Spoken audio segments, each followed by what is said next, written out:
Hello, everybody. Welcome back to the Dice Cult for episode 47 of On the Backs of Gods. I am your DM, Jillian, and here we have today almost everybody. Sadly, Frank won't be here with us today, but, he will be in spirit, and I'll try to do my Tordrek voice, and everybody will be nice to me about it. But we also have Kyle, Mac, Josh, and Abby. Now, I think... What? What? Christo? And I'm here as well, apparently. No, your beard is obstructing your presence. I'm sorry, I don't see anybody else. It's just sorry, guys. I turned the lights off. I can't see. It's strange because I wrote him down on my list of Jillian can't remember everybody's names. But I think it messed me up because Abby is physically at the end of our screen. I know I'm trying to justify it now. Anywho, Krista's also here, and Gorbjorn can participate in all of the games. It's okay. I will only be talking to Kristo this episode. Oh, I see. That makes sense. Seems only fair. He's going to be in every game anyway. That's very true, and I'm happy to see him compete. So last time, now that I've introduced everybody correctly and well, I believe we started the episode with three people in the woods. We had Fen and Nana and Valder after Fen had called off his assault, being worried that maybe Valder was going to, murder Nana as he pulled out a knife in the woods. But it wasn't a murder attempt. It was a courting attempt for political reasons. So Fen offers his apologies, heals everybody, and then flees back home, hoping for not the worst. Valder seems to be in okay spirits about it while talking with Nana, and says he doesn't expect an answer yet, but she can ask any questions she needs to, and he will answer them to the best of his abilities. His interest is making parts of the West look stronger, that if the capital and Galunder are unified by a marriage, most people aren't going to stand up against that. And that's his intention. It doesn't really gain him much, besides not exactly power in title, but power in appearance. Not exactly getting any land out of it, but, maybe getting everybody to stay chill and sign a piece of paper. Leaving it at that, Selby gets incredibly drunk and also very sad that he had one job, which was make sure nobody followed them into the woods. And yet people were followed into the woods, devastated. Gorbjorn and Agnet had a drinking competition, which ended with them going to Bone Mountain. Tordrek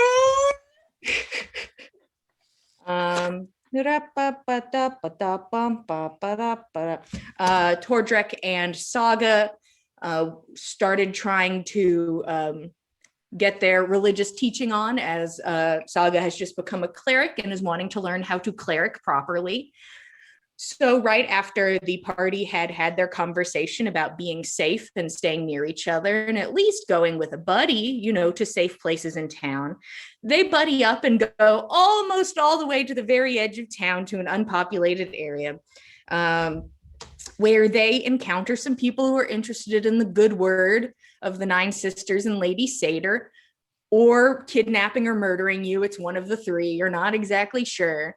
But Tordrek is able to scare them away, including a little assistance from some people sent by Egil to keep an eye on all of you.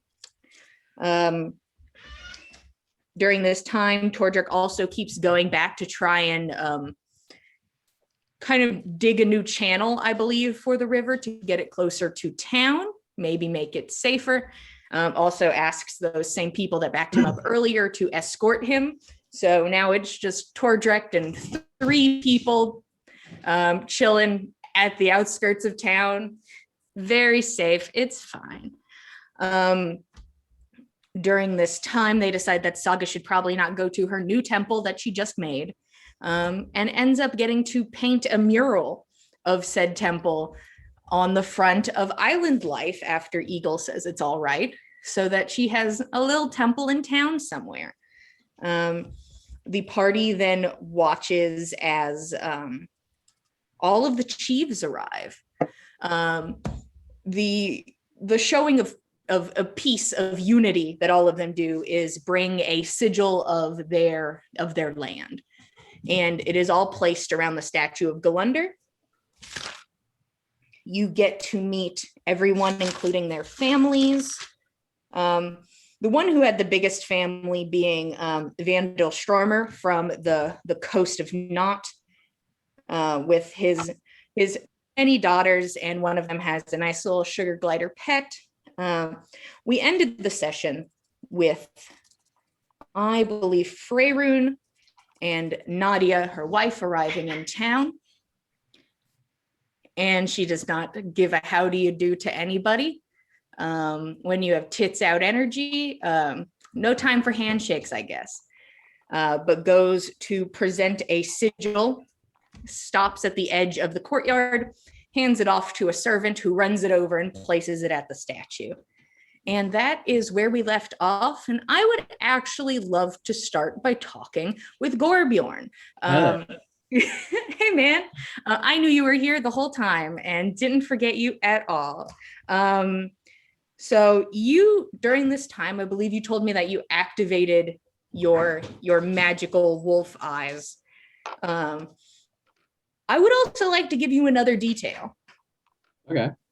So you can see that they are magically inclined, as you've seen your friends are magically inclined. So it's not weird to see people illuminate.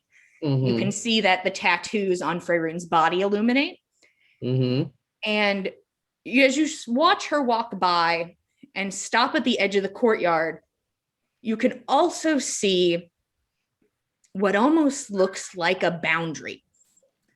You remember when they had done the ritual in the courtyard and you watched like the magic kind of flow down sort of from above and encircle the area? You see it's still there. And that is where Freyrun stops, right at the edge of the courtyard, at this boundary that you can only see when your eyes are doing special wolf magic.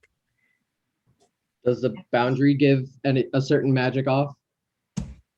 I bet it does. 1 second. Talk amongst yourselves, peas and carrots. Yes, peas and carrots. You know, if you peas just and tell me carrots. what it does, maybe I can figure out the spell for you. No. No. No. Ooh, You how can't trick dare me. No, Worth a shot. stupid. I mean, I have a pretty good well. guess of what it is, but I don't want to be caught. I would have been wrong. Uh-huh. I would have been wrong. Evocation. I would have guessed abjuration. That's what I would have guessed, but you know, it can't Yeah. all be abjuration. I guess, but abjuration is pretty fun. It's your party magic. I only class. use abjuration. I refuse to use any other spell in this game. Mhm. You have a few other people there. I'd also like to turn my attention really quickly to Roshan. As you watch Freyrun walk past you and is doing all of this, with Gorbjorn watching intently,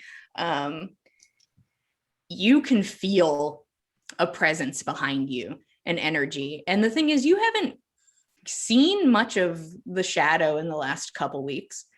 You can still have the energy from it, but it has not been, right in the corner of your eye as it had been earlier. But it seems to have returned now, and you can feel just this energy behind you. Roshan would like to take a nonchalant glance around to see if he sees the shadow. It is directly behind you.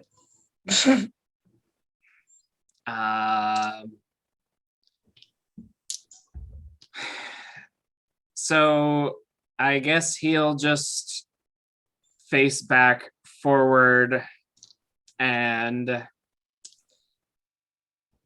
is the shadow seemingly watching as Freyrun is stopping at the edge of that area?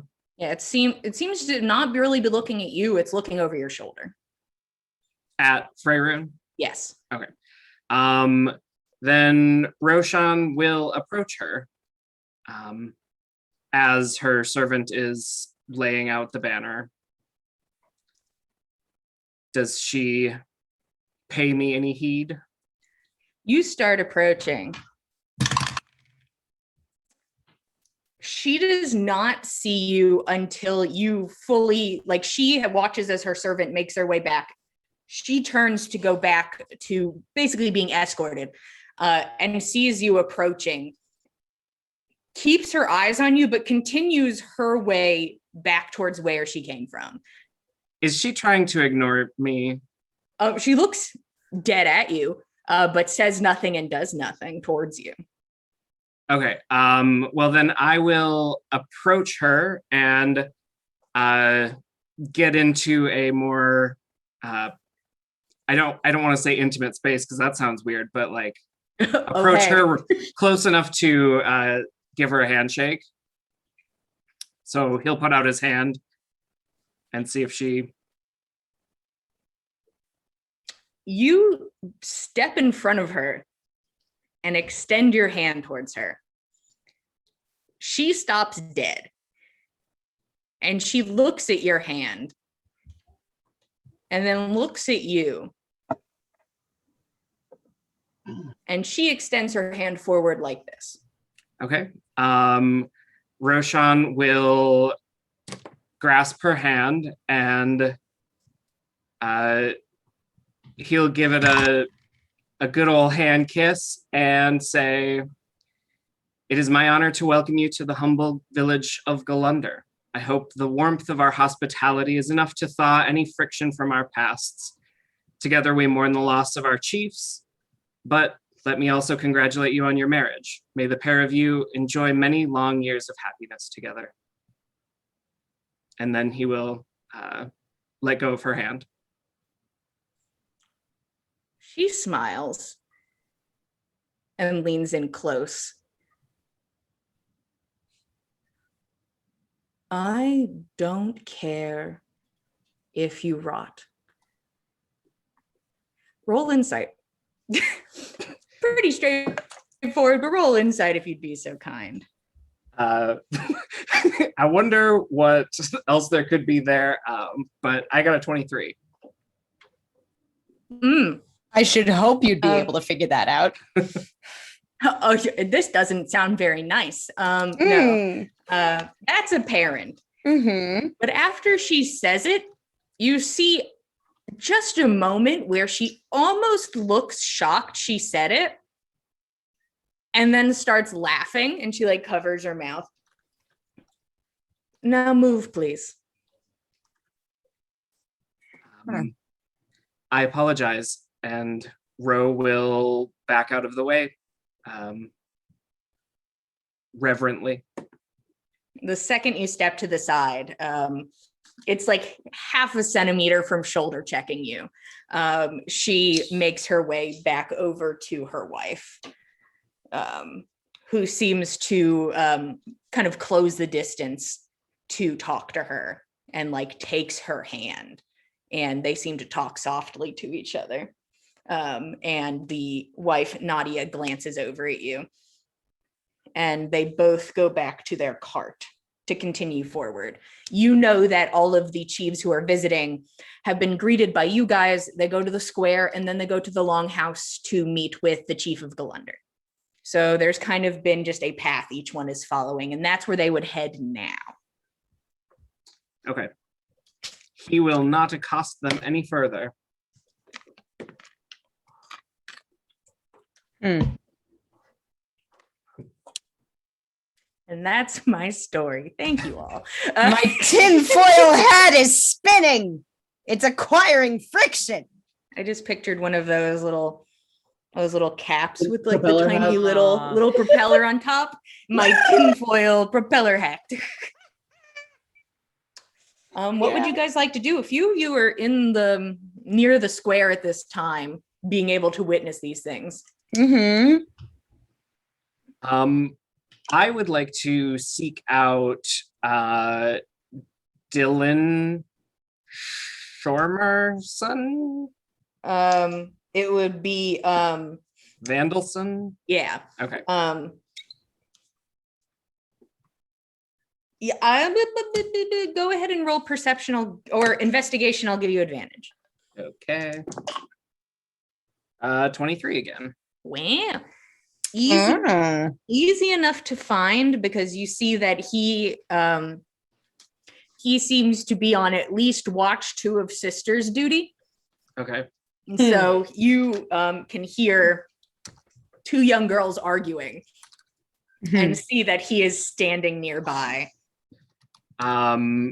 He will not try to get in the middle of the 2 girls fighting, but will instead greet Dylan and welcome him to Golunder and just kind of small talk with him for a couple seconds before asking, this may sound strange, but you're from the coast, correct? Yes. Have you ever seen someone who bears a striking resemblance to me? Perhaps more feminine?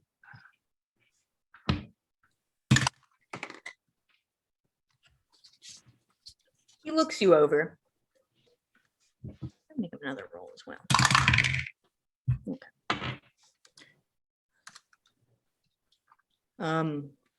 I'm sorry, I can't say I have. Perhaps that is a relief.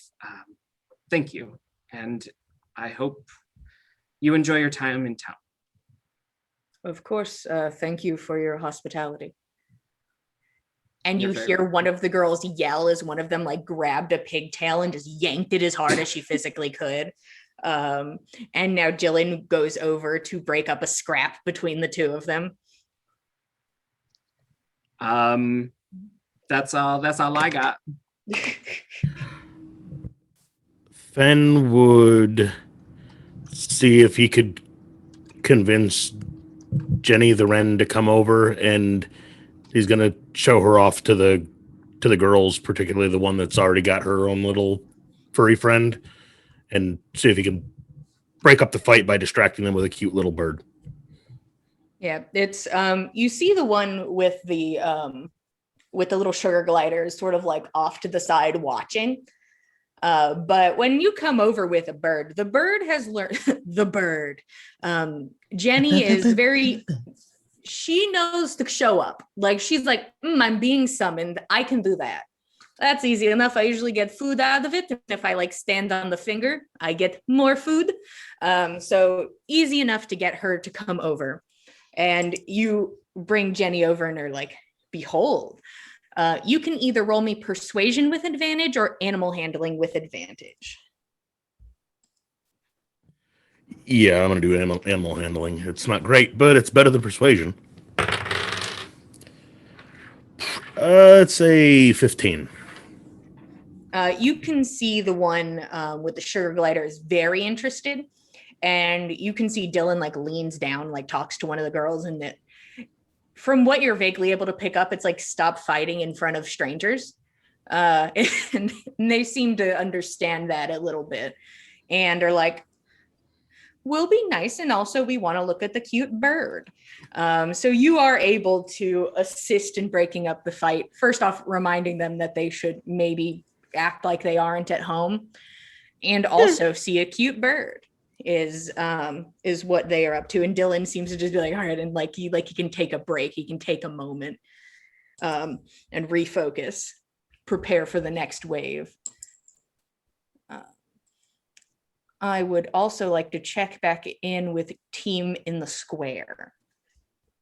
Anything else from you guys? Any debriefing? Any choices? Oh, golly. Oh, so many choices. Real quick. Saga? Go ahead. No. I was just going to faff about something or other. Go ahead. I'm still putting my thoughts together. I must continue to Okay. Mm. I saw that Nadia had some really pretty clothes. I want to go ask her about it if she's around. Yeah, they are still within view. Mm-hmm. I saw Roshan went and talked to Faerun, so it seems like it's okay to talk to them. So, Of course, you are welcome to approach them. all right. Then I want to go up to Nadia. Hello, excuse me. She turns and faces you. And she just stares at you for a moment. Yes, how can I help you? Hi. So I was wondering, I saw that you were wearing some very nice, I really like your outfit.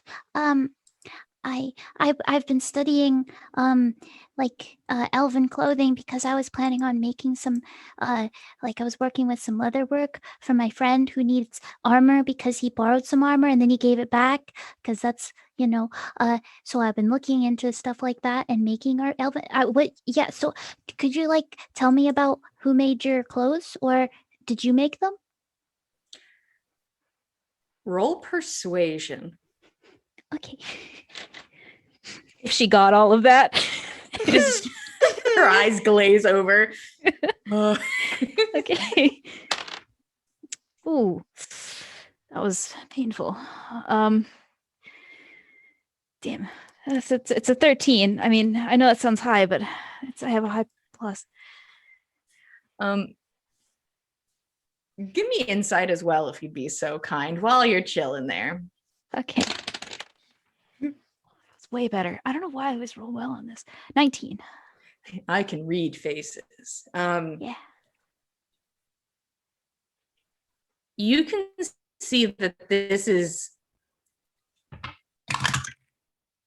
the thing you mostly pick up on is confusion Okay. from the fact that you are talking to this person. They seem confused that you're talking to them so directly. I don't know if this is going through. Everything got really laggy. Yeah, We I can hear think I ya. got all of it. Okay. I Yeah. got your internet's unstable display. So, Oh no. It's a little unstable. It's just a little. No. But she looks at you. She seems confused about you talking to her. Seems uncomfortable just being in the conversation. Glances down at her outfit. My wife says I deserve to wear the best. And we insist upon the fact that that is normally not made by man. That the elves have been working longer and harder at perfecting crafts. And that is why we have mostly started partaking in their wares. Oh. Maybe I should study up on their techniques a little more then, if you say that they're so then you didn't make, then you asked, you commissioned it from an elven tailor? Yes, someone else made this. All right. So, I mean, well, if you know anything more about it or something, or you want to chat about different stuff, I know a little bit about embroidery. So if you want to know about that, I could tell you.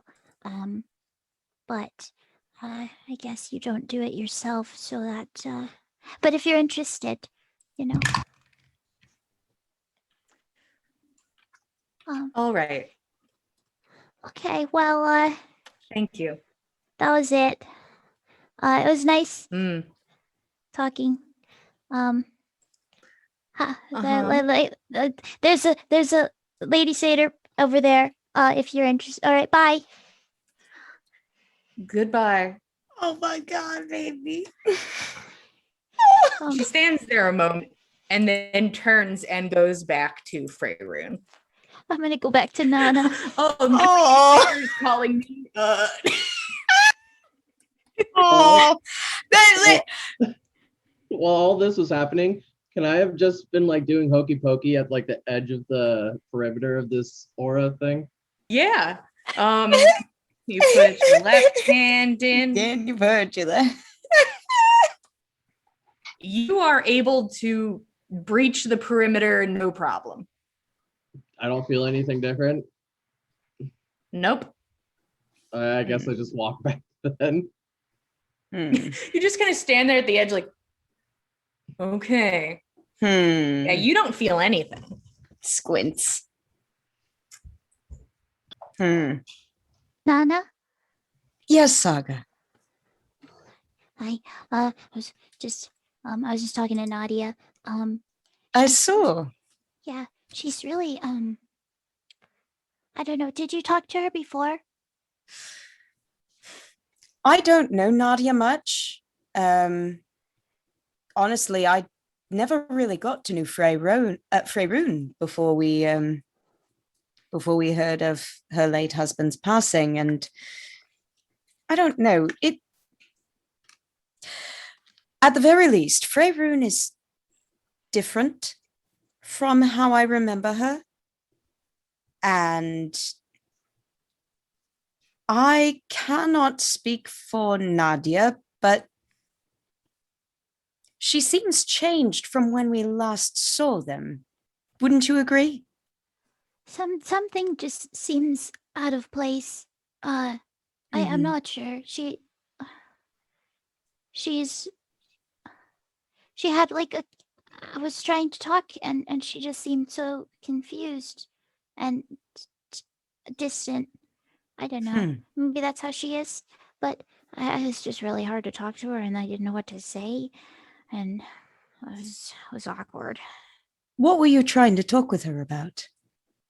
Oh, I was talking about her clothes because she's wearing like some elven stuff, but it was kind of like the stuff that Fen would wear. So I was thinking that maybe she could give me some tips about it so that I could work on some stuff for Fen. But then she didn't make it herself, and they had it made because they say that the elven stuff is better because they've been around longer and Faerun said that she has to have the best. Does that strike Nana as familiar? Were there like rumors about, I don't know, Freyroon, like, asking for expensive imports from like Briarheart and other elven settlements before all this went down?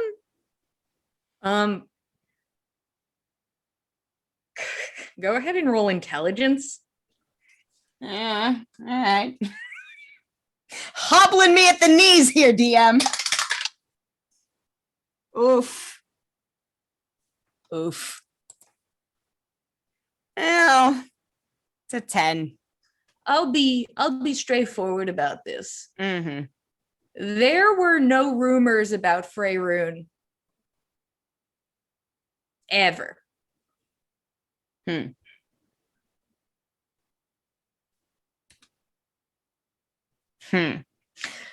No. Now, I cannot say. It may be she is weary from the road and not much of a mood to talk. I don't know. I've Maybe a I shouldn't have come strange off with so much feeling. energy. Oh, Saga, do not dampen your sparkle for anyone. I would be much too sad. Oh, all right. Talk me into it. All right. I'll keep it. That being said, if nothing else, perhaps wait a day for them to rest from their journey and see if perhaps they're a little more open to conversation later. And if not, then you can leave them at a rest and perhaps they won't be the very closest friends. Yeah, maybe. Yeah, that's a good idea. Or maybe like when Gorbjorn and Tordrick do their thing where they challenge people to drinking contests and then they talk a lot. That too. Could work. Perhaps. Yeah. You may need to come up with a substitute for yourself for such a challenge. I would I was not thinking they do it advise- and then I talk Oh. later. Yeah. Oh, I see. Yeah. I see. I wouldn't Yes. do that. I was going to say, it did not seem to be your strong suit in No. outings past, but I wasn't going to put words in your mouth. Let's try them again later.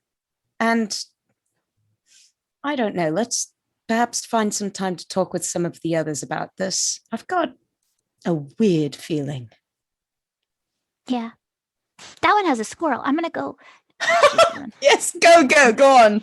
Enjoy yourself. Doggo, come see this squirrel. It's adorable. Yes, go see the squirrel. You run over to Team Squirrel, and the little girl, Dices, which is the youngest of the sisters, holding it on a leash as it sits on her shoulder. This is Goldie. Wow. Did you name her that because she's gold? She looks over at her. Like she seems shocked by the realization that there's like a slightly goldish hue to the little squirrel. And then she like refocuses in. Yes. That is a very good idea. It fits super well. Thank you very much. She smiles and she's like, do you want to hold her? Whoa. Sure. As long as, like, is that all right? Does she, like, get angry or anything? Or is it all... No, she doesn't even bite today. Oh, okay, I'm on a good day then. Sounds good. Today's been pretty good so far. Okay. She like, you watch her as she fully lets go of the leash to grab the sugar glider, who then instantly like bolts by jumping onto you, Saga, and then like jumping past you and starts to book it. Dices screams and she starts to like push you, Saga, like forward, like no, like trying to push you towards Goldie to catch her. Yeah, okay. I'm gonna run. I'm gonna catch it. Can I come from the other side and kind of help, like, You can herd her? start, but you are not super close. So you'd be like running in from like all the way back from first base. If Gonna- they're going in. I'm gonna You're mold earth. like, oh God. I'm gonna mold earth some like walls so I can corral it a little bit. And it's just like try to get it to like kind of curve around. A little bowl. Yeah, A bunch of tiny walls start Yeah. popping up. just wherever it starts going.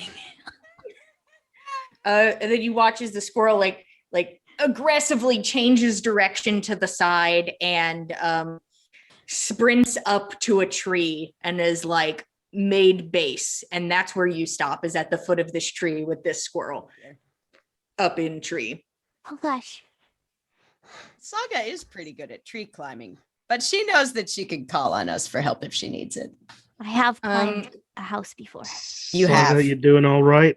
Saga, roll me perception with advantage if you'd be so kind while you stand at the bottom of this tree. It's not a huge tree, but Okay. 20. Nope, 21.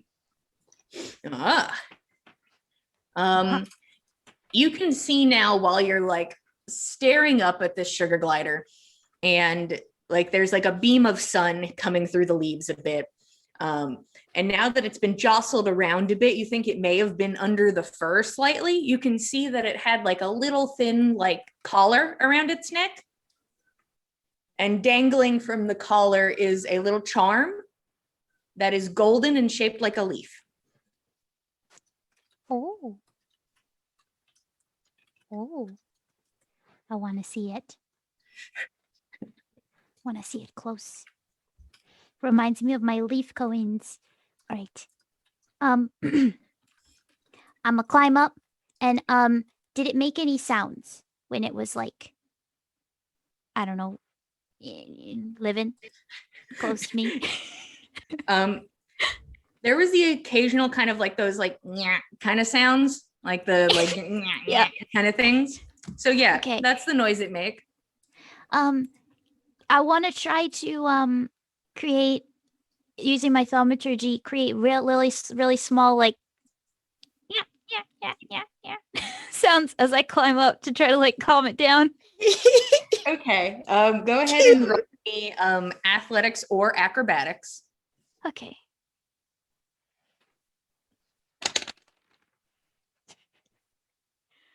That's 9. Okay. You make your way up And you can hear Fen call over as he starts to make his way over. You can hear that a few people have come over. As you know, Nana's heading over. And you can also hear Dylan talking sort of a bit behind you as he's talking to Dices, telling her to calm down, that it's a squirrel in a tree. It has a leash. It doesn't know how to hunt, doesn't know how to find food. It'll come back. Trying to calm her down. As you make your way up and you want to get closer, and you're struggling a bit. You're a bit anxious as you approach an animal that you were told hasn't bit anyone today. So you have that going for you. You start to cast a spell, which means you sort of have to like free a hand a little bit, and it's just vocal, reach but... forward, and you grab the leash, and the little branch that you're like resting your arm on snaps. Ah! And you fall. You're not incredibly high up, so it's not like, just like there she goes. But let me roll something. Does she require assistance? You begin to just plummet, and directly under you, you feel impact, but it is not the impact of the ground. And then you feel the impact of a sugar glider just smacking down onto your chest. You just hear the loud grunt of Dylan, who was at the base of the tree talking to Dices as he catches you. Brilliant. I crushed him. Brilliant. Oh, I got it. And you caught me. Thank you. I'm so sorry. Of course. Dylan smiles. You can see that he strained a bit. Anybody from any height to catch. That's tough. Yeah. Yeah. I'll hop off. Yeah. He sets you down, and instantly his sister is over there and like grabs onto the leash, and she smiles at you. Thank you for returning Goldie. Oh yeah, of course. Maybe should hold on to the leash when you pass next time, just in case. She seems to consider it. Like that, I guess. I'll think about it. Sounds Dylan fake, but smiles. okay. Dylan extends a hand to you, Saga. I'm Dylan. Saga Bloom, nice to meet you. It's nice to meet you too. Are you competing in any of the competitions? I'm not sure yet. I requested that they add a few competitions that are more my my style, but we'll see what they put in. Are you going to? I am going to participate in the run. Which, if you're interested, it's supposed to be pretty chill compared to the other events. I'm sure some people are going to take it very seriously, but it's just, I guess, a tour around town at a faster speed. That sounds nice. It might be fun. I could meet some people. Yeah. That's a great idea. Maybe I'll do that one. Yeah, I'd love to see you there. Yeah.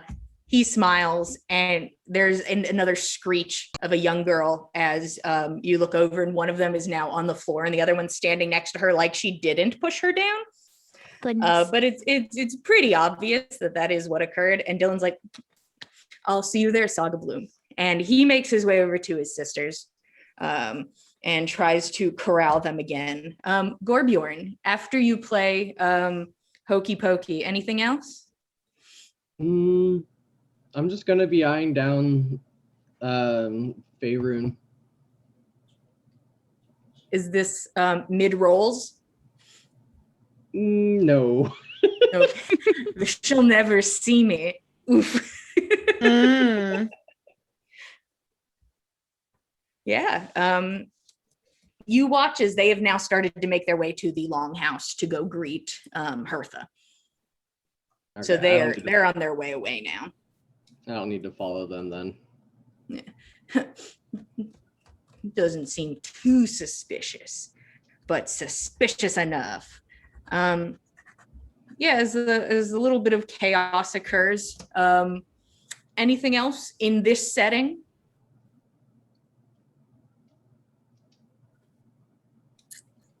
No. Not for right now. I'm good. Yeah, if there's anything else today, I'm also going to now open the floor to things that happened, maybe possibly somebody could say maybe a little bit before this, or basically in the time before the Jarl arrives is where we are now. So there's going to be a couple days assumed before the Jarl arrives. If there are things people would like to do, I know some people said they wanted to talk to certain people, do certain things. I know that there was another date between Gorbjorn and Agnet, if we would like to get the outcome of the drinking competition.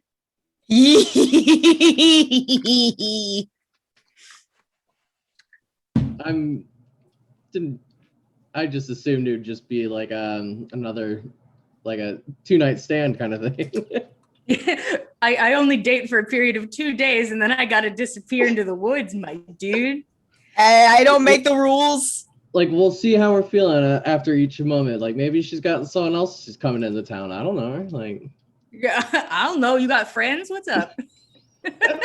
Are your friends cute? I'm just asking. Okay. I'm sure she's devastated. During this time, I will say that you watch as the three new people in town, the 3 roadsmen, now comparatively not the newest people in town, seem to be practicing for the events they want to participate in. You see that Selby is working on archery. You see that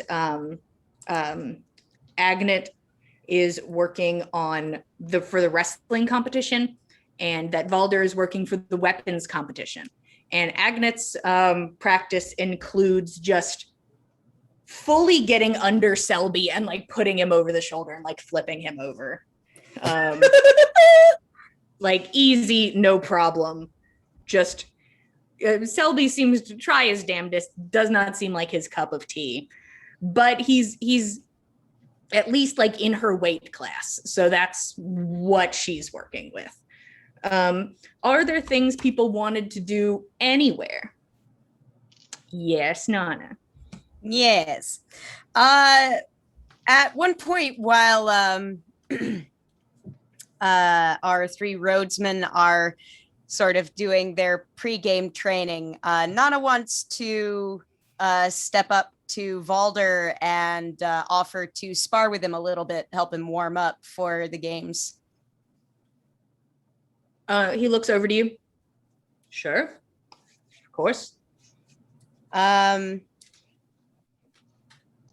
been a little minute since I had a chance to do a little one-on-one, but hopefully I haven't gotten completely rusty. Nana, I don't know if you want to totally do a back and forth here. We don't have to, but yeah, I'm probably not going to do that just because this is also just in the training department. So you are not actively trying to take this guy out and win points. Yeah. And he is not actively trying to like put you in the dirt. So cool. it is the point of this type of sparring is to kind of stay even and not hurt each other too badly because there's a competition coming. Yeah, technically speaking, which does track. So while we are training, Nana wants to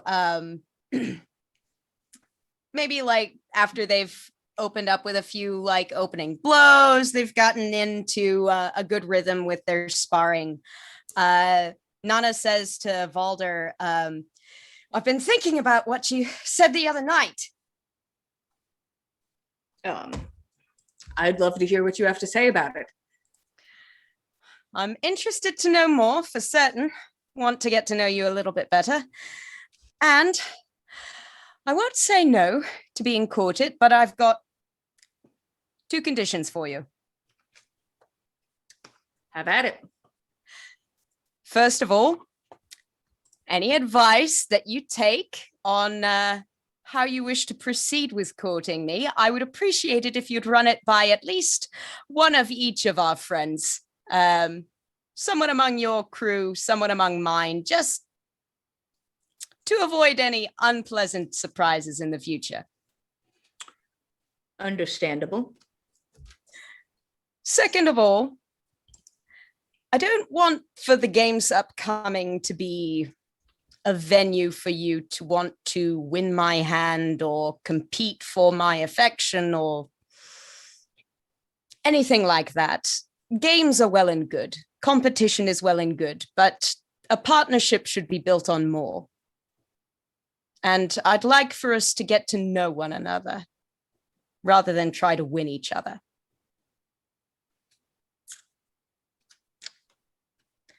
I think those are valid requests. And if I may, I would like to add, in my opinion, valid modifiers.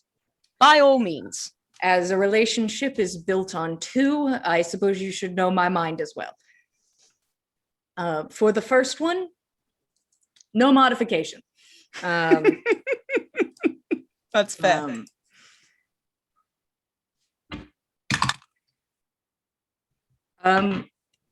At that point, he puts his he makes a motion like, I'm going to put my weapon down. Don't swing at me. Okay. Please. Nana will kind of I don't have something to block. She'll take a step back and, lower her weapon. Similar. He sheathes his weapon and he walks over to you closer so he can speak softer. Mm-hmm. So I did not exactly want to talk about this matter per se, but because I feel like it is not just fully my information to tell, but I feel as if you should know. Honestly, of the three of us, it's probably better it was me who got caught in the wood unawares. We all are still a bit on edge. I explained what happened to Agnet. She's much more upset than I am. She was not happy with the going into the woods idea, as it were. A bit ago, we were ambushed on the road. Really?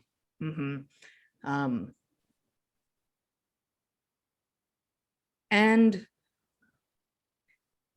it's frightening. It changes you who you are. It changes everything. You're right about that. Agnet took the worst of it. I mean, we made it out, but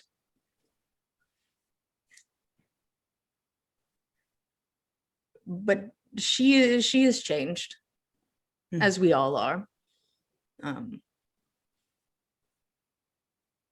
So I just wanted to at least speak my mind, our collective minds, as to my reaction. I don't think my reaction was unwarranted, but nor do I. But it's still something I think we're all getting over. Sure. On the second matter,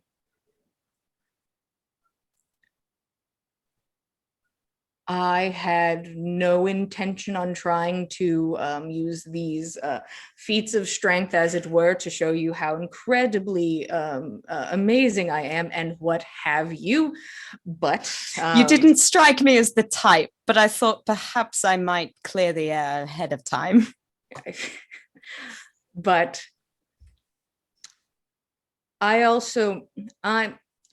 if this were a normal courting, I would say, all right. And I would, if insisted, throw down my weapon in the middle of one of the fights and just take somebody's full hammer to the face. But that's not where we are currently. And I'm glad of that. Yeah. Some people ask for, or some people are incredibly demanding. That's a different topic. But my topic today is based on time. Yes. I will need to know your answer before the feast. All right. And that will be before the competition. So either we will be fighting together as friends, or we'll be fighting together as, betrothed. Mhm. But I need to know before, because I plan to make the announcement at the feast. Naturally. That would be So the I will moment to make the most continue- impact. If you want, I will continue to woo you after the fact. I know that is not much time to consider, because that is rapidly approaching and will happen the night after my sister arrives. But I wanted you to know that I may not be able to get my full potential out there before That's that. understandable. So, But grade this on a curve. I believe I can do that. Yes. And once again, yes or no, it is fully up to you. And I'll figure out something else if I must. That is fair. But your patience in this matter is very much appreciated, as well as your consideration and especially your temperance, given things did not go quite as smoothly as perhaps either of us might have liked initially. But I have high hopes. Right then. I will make sure to at least ask 2 people before attempting any sort of courting attempts. And we will go from there. And then there's the loud grunt in the background as Selby is just fully thrown and like skids across the floor. Ooh. Having a good go of it. He like does like a little thumbs up from the ground. Right. You've got Good some talk then. solid teammates. Very solid. Solid's a word for it. Solid in the head, perhaps, sometimes. Solid. And you two can continue to spar and have a good time and just talk more casually. Yeah. Anybody else doing things before the Jarl arrives? Talking to people? Yes, Saga? I would like to make a small sweater for the squirrel. You're making him a small spider? Sweater. Okay, I was just like a little pet. Like I was would like, like to "That's build cute." a creature. Yeah. No. Would the small one like a smaller one? I'll give him a Yeah, little leash too. no problem. You can yes, start I'm making him a little sweater. I'm thinking white. I have some white fabric, and then I'll use some of the gold thread, and I'll make a little leaf in the center, and then Lady Satyr pattern around the cuffs and the bottom edge and the neckline. I think. Very cute. Where would you be setting up to do this? Would this be like you sitting out front side of your mural, or would you be somewhere else? Is there a place to sit near the mural, or would I have to like drag something over, or maybe there's like I'm a spot to sure sit? like a bench has been provided for you. Okay. So Yeah, that I'll you probably can sit there just in case anyone walks by and wants a speech about Lady Satyr. Or just walks by in general and I can Yeah. give a speech about Lady Satyr. If anybody walks by in general, they're Yeah. gonna hear Anytime. something. You set up there, and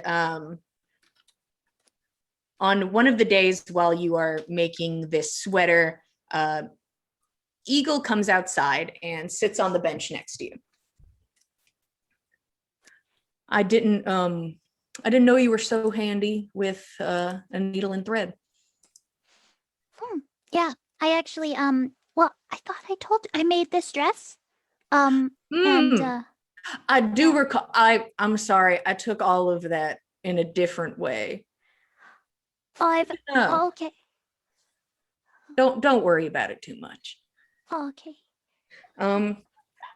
I came to actually ask you about that topic in general, your skills. Oh, Okay. Yes. So I had something made for our dear friend Roshan, and it's nice. But you've certainly known him longer than me, and I was wondering if maybe you think there's a touch that needs to be added to make it a little nicer. I would love the assistance. Yeah. Absolutely. I'd love to help. Oh, I love surprises and presents. It's so cool.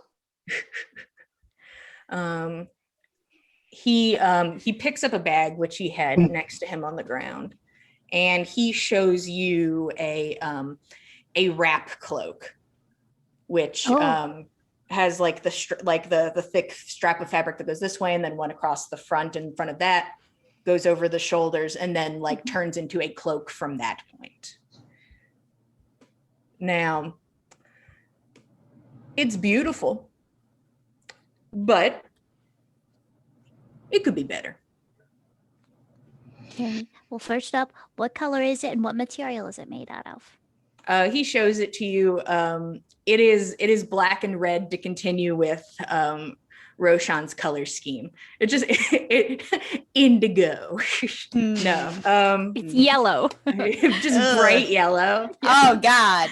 I love traveling in the woods in my bright yellow cloak. That's my favorite. We've gone to the towns. I mean, that's called bait.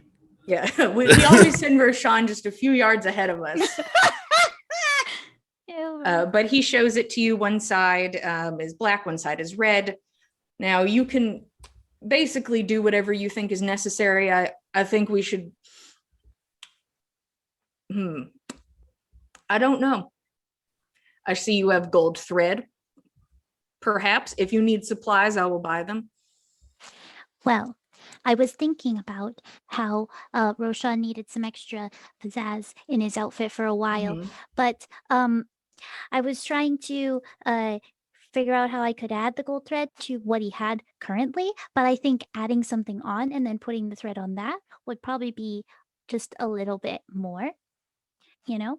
Yeah. Plus, you could do the Seder crosses and make a really cool pattern. And then I guess, to do his thing, we could do like that, I don't know, the thing that's like he's got all over him, we could do some of that too, somewhere, I see. How much do you charge? What? She's never done a price sheet before. Well, you're providing me a service, and usually people pay for services. Saga just has geometry flying around her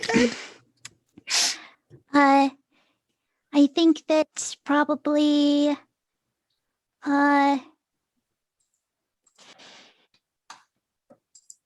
7 orders of cinnamon buns.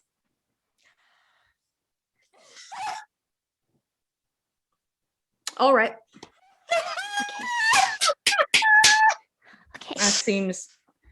That seems like if you consider that to be a fair trade, I will accept your trade. Okay. I don't think I'd be able to do all at once. I think maybe space them out. So Yeah. Okay. I'll trade in for one. Just so you know, I've had them go bad. It's really not very good if they go bad. Okay. Well, I will hand this over to you, and I will give you some of this. And he takes your hand and he places into your hand 30 gold in a little bag. So this is if you need more supplies, and if you don't, just hold on to it. Maybe I'll ask for something else later. Oh, okay. Yeah, I'm sure. Do you know if they have like fancy stuff around this town? I don't think so. That Yeah, I'll look around.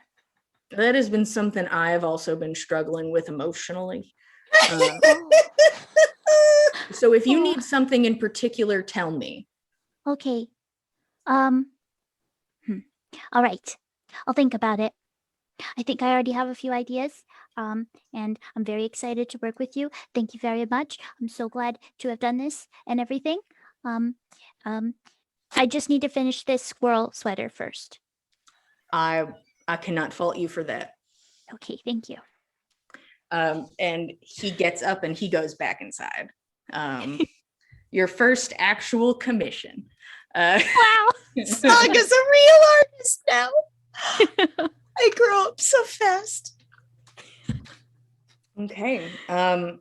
Anybody else need to talk to anybody, do something? What's up? How you living? What's your life? So I think most of the day, Fen is probably sitting at the same bench outside of Saga's mural, just kind of like keeping her company, maybe doing a little wood carving, little knickknacks here and there, maybe showing Saga how to do some of that. And then when the sun goes down, Fen would like to go to the archery range when everybody else is cleared out because they don't see in the dark, and practice for a couple hours while everybody else is gone, and let everybody at the Hartsville Inn get a couple of drinks inside them, and then stumble back and then come back to the bar and see if he can overhear anything while acting as casually as possible. Okay. When you go to the archery place by yourself, can you roll me a d12? Oh, okay. I thought maybe somebody would keep me company, but You did not ask I didn't him. ask anybody. What? all right. I'm making a sweater. 3. Good to know. Thank you.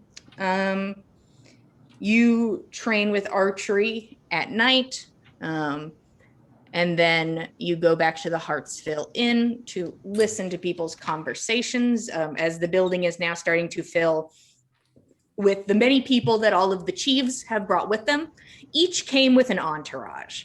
And the biggest entourage was with Freyroon, which you see very much. Some of those people are here. Freyroon and Nadia are not. They are basically nowhere to be seen after talking or going to the longhouse. And then somebody may have seen them go back to where their very nice tent is set up. But they are not there. Roll me perception, Fen. 9. It is somehow still the same conversations as it always is about, except now it's also added in with people being like, the ride is so long, and somebody being like, I know. And like, that's just the new added on small talk that is added to this procession. But nothing yet of interest has come to light. Is it at night? Is it like when it's night and everybody is getting ready to go to bed? Is it safe to go back to the room that I was promised yet? You just slowly open the door. I would say at least after the second night, you're probably good. Okay. Is the vibe I believe I am picking up on. And yes, unless Gorbjorn's just like going in hot, like spring break girlfriend, you know, like I don't know what he's up to. I mean, we don't know who's going to be there tomorrow. I may try to pick up the Jarl. You're like, oh, we gotta see how hot this Jarl is first off. I'm not ready to be siblings-in-law with Gorbjorn. Gorbjorn's just like, so is she like cute? What's up? Valder's not ready either. Valder's like, honestly, it's for the best to distract from the bullshittery that I'm about to pull off. So I'm not gonna stop him. Fair. I'm not gonna stop anybody. As Gorbjorn ponders, I wonder what the Jarl looks like. Roshan, I don't know if you planned to actually talk to Egil about any of this, about Saga catching him. You are correct. I did want to ask about that. Yeah, you are welcome to. Does that happen before or after that interaction? Who knows? I would assume before. Yeah, I don't think it's going to change anything, but yeah, it's not going to change that. Probably around noon one day after he wakes up, finds Egil and says, so Saga's very perceptive, isn't she? He turns and looks at you.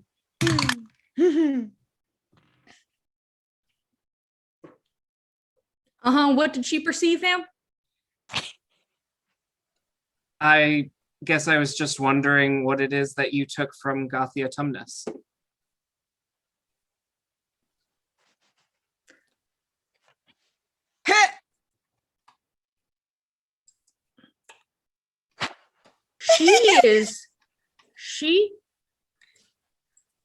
I hate to say it, she may be my nemesis. Like, I feel like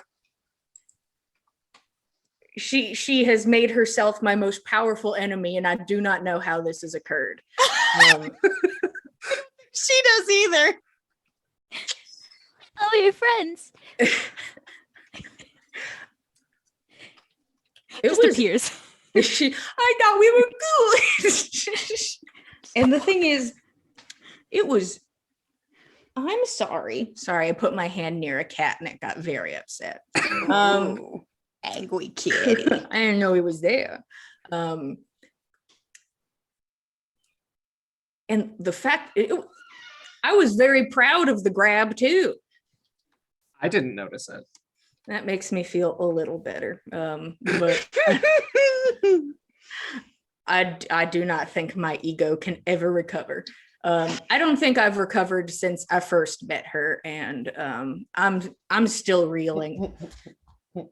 I'm glad she's on our side.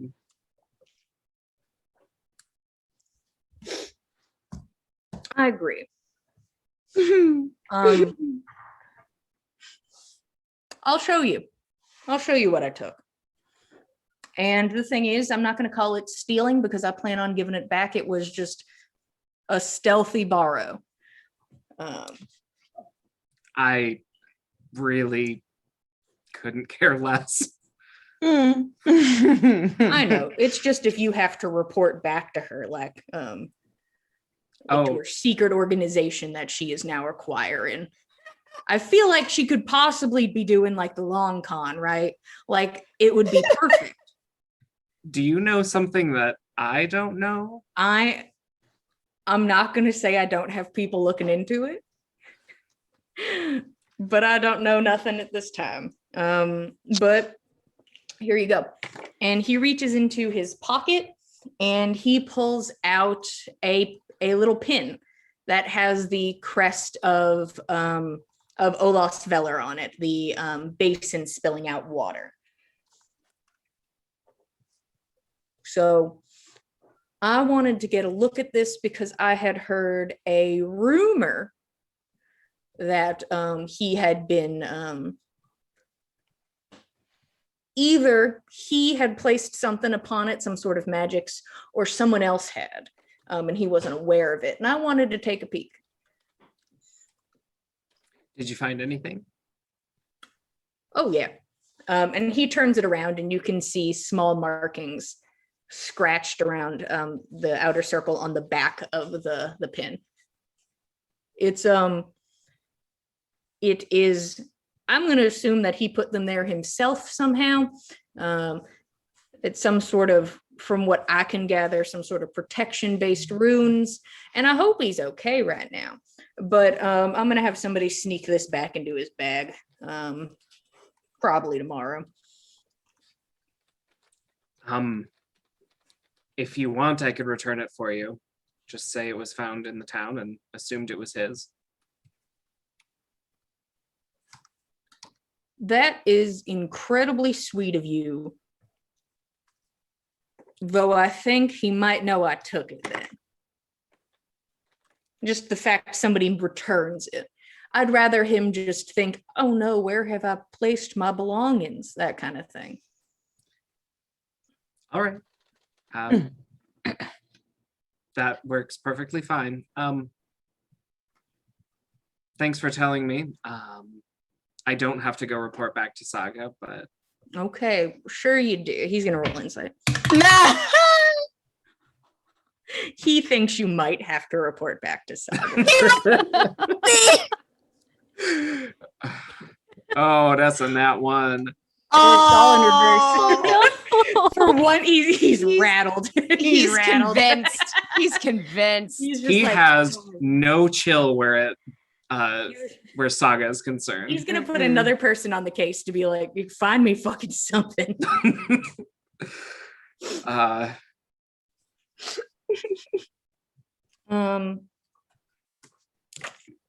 Yeah, he totally doesn't think you're going to go report back to Saga. And he's like, well, while we're here, and he calls somebody over and hands them the pin. You know what to do. And that person goes ahead and heads off. As Saga notices that. Saga watches somebody walk out and is just like, huh. Saga, I would let you roll perception.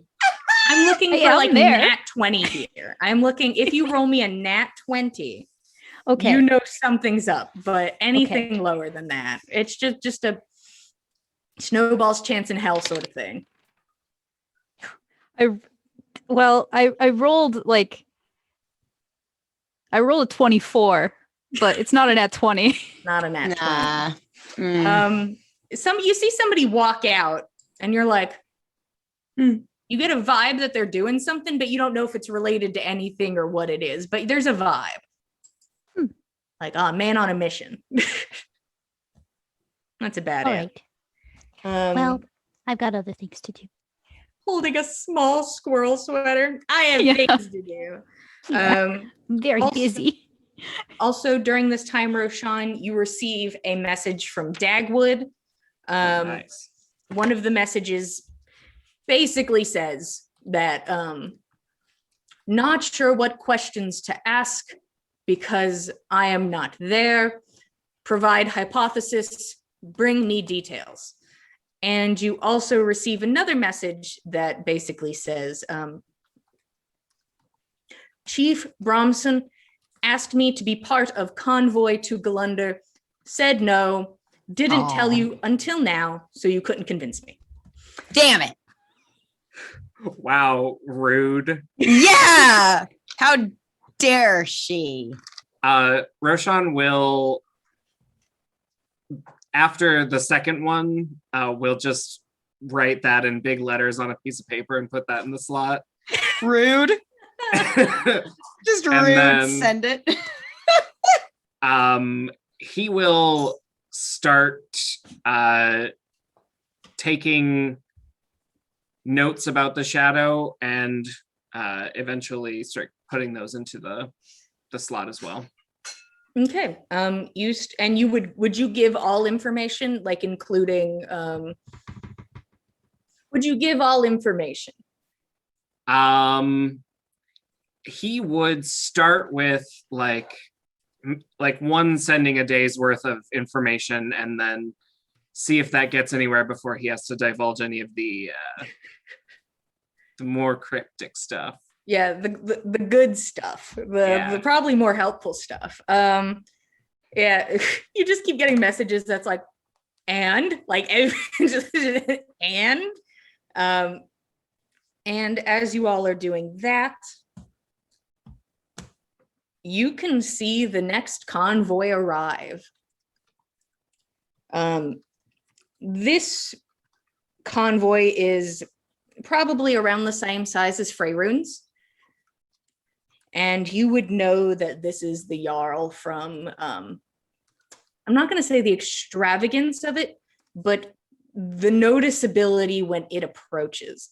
All of you are informed, especially those who usually have to go out and say hello and shake hands. The Jarl approaches on foot. She is a woman who's around probably Ave's age. Blonde hair that's tied up in very beautiful, intricate braids. And there is a comb type crown on top that is spiked up in spots, almost rivaling the visage of the mountain, as it does not have symmetry to it, but varies in size and shape like the mountain skyline across the top of her head. She wears a long blue tunic with gold accessory to it. She has a golden crest which holds the cloak together and in place. On her crest is also the visage of the mountain, the visage of the west. You can see that the design around like the edges of the outfit are that like twisted sort of Celtic knot style, all made from golden thread. You can see that she also has 12 armed, like dressed similarly, same weapon individuals walking alongside her. Like the Rhodesmen, this is like a slight step up. These are the Jarlsmen. These are people whose job is to keep the Jarl safe. And that is all they do. That is what these 12 people's job is. And all of them are now in one place because the Jarl is, you know, traveling along the roads. Looking at one note that I've written, and I physically can't read it, so we're never going to know. You can also see that there is another woman, a bit younger than the Jarl, who is being carried in physically by one of the Jarlsmen. This person is wearing a blue and red dress. The sleeves are white. And another, probably a servant behind them, is carrying a cart, which looks like it has huge pieces of some sort of deconstructed wooden object. I would allow people to roll perception if they'd like to get visual on that. Oh. Not rolling well today. I got a 7. Yeesh. Hell yeah. What is this? Wood? I got an 8. At 24. Okay. Oh! Saga What really is is running the criminal organization. Nobody else got above an 8. Oh, okay, cool. I'll talk to Saga. Saga, you take a glance at the pieces of wood and your brain just casually puts them together. You recently were there when a temple was built. You're smart. And you're like, ooh, is it a temple?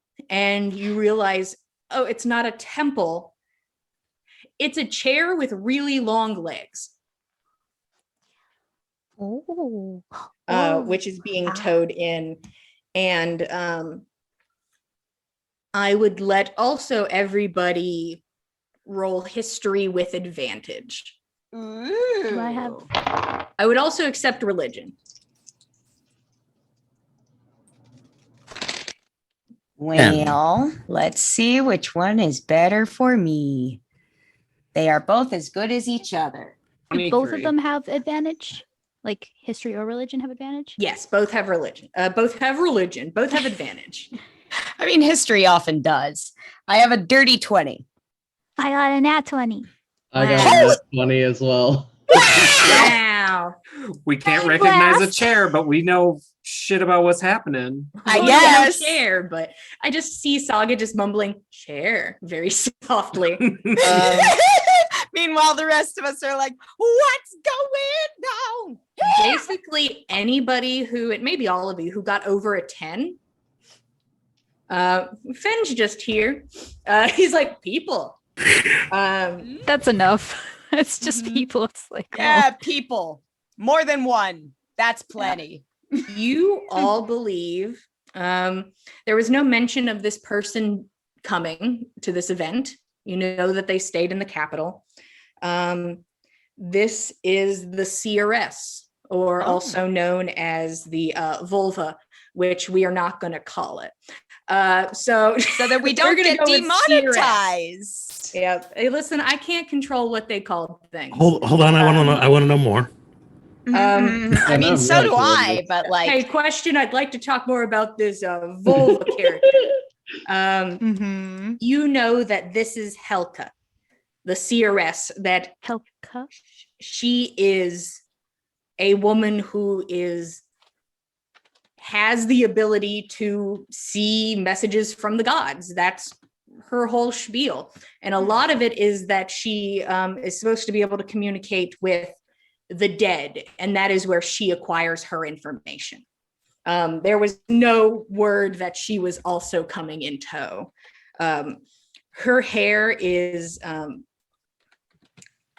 it's almost like it's crocheted in with like a very like bendable, like viney branches, forming like almost like a horned piece, like little horns braided and twisted around her head. She wears golden jewelry upon her fingers and wrists, and she wears black paint on spots on her face and on her fingertips. And she is being physically carried over the threshold of Gulunder. You don't know how long she's been carried, but it could have been the whole time. And as the Jarl and the Seeress and the Jarlsmen make their way into town, that is where we are going to take our break. Thank you guys for being here with us so far. We're about to take a 10-minute break. We'll be back in 10 minutes, and we'll get on with the story. Maybe we'll get to have a nice feast. See you guys in 10. Thank you, Ted.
Hello, everybody. Welcome back to the Dice Cult. We just took our break for episode 47 of On the Backs of Gods. The party's been hanging around town, been talking to some people, prepping some things, getting small animals out of trees, falling out of said tree. And at this time, the Jarl and the Seeress have just arrived in town. It's my mouth hates that word. I've now figured out after saying it out loud enough times, and I'm going to shorten it to seer, and we're all going to accept that now. They all make their way into town, one being carried, one walking. Okay. I could read my note now. Don't worry, guys. It only took me 10 minutes to be able to read that one note I wrote, but I did it. And I already talked about it. So we're great. We're doing great.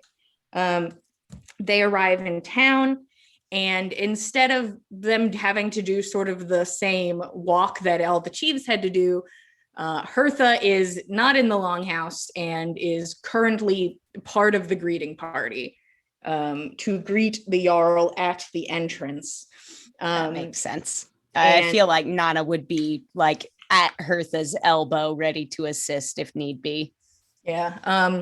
Hertha instantly makes her way over to the Jarl and extends an arm, and they clasp each other's hands.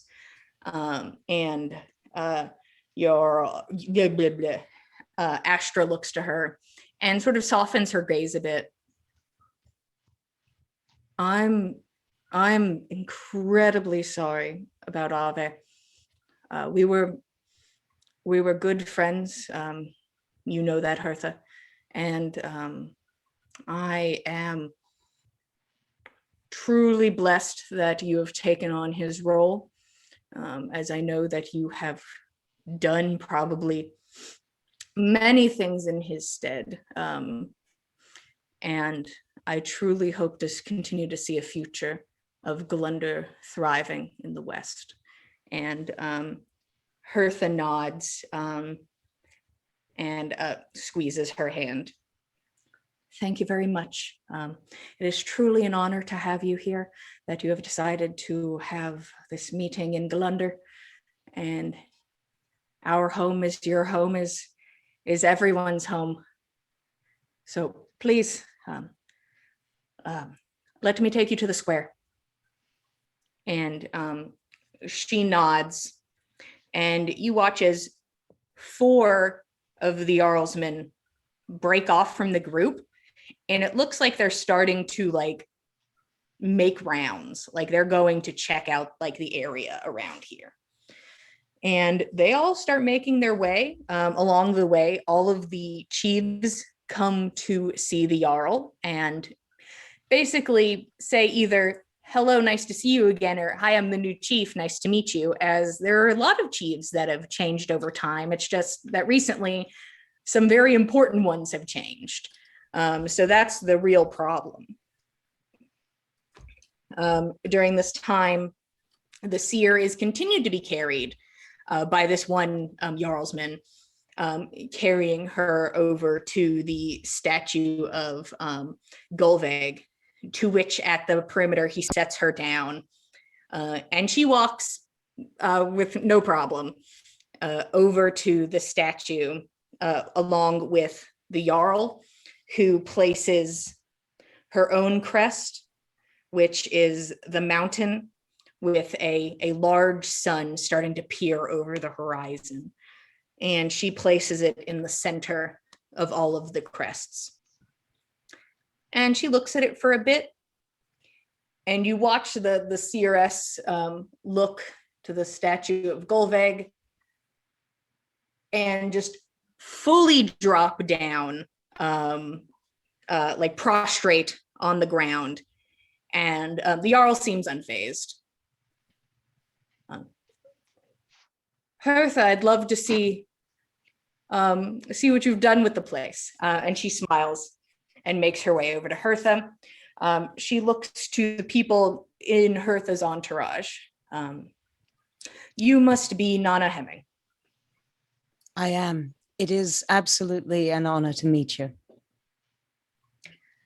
It is truly an honor to meet you as well. I met you once, but you were quite young at the time. It was not a good occasion. I went to your father's funeral. Hmm. Chief Hemming was always a large figure in Galunda. He is much missed even today.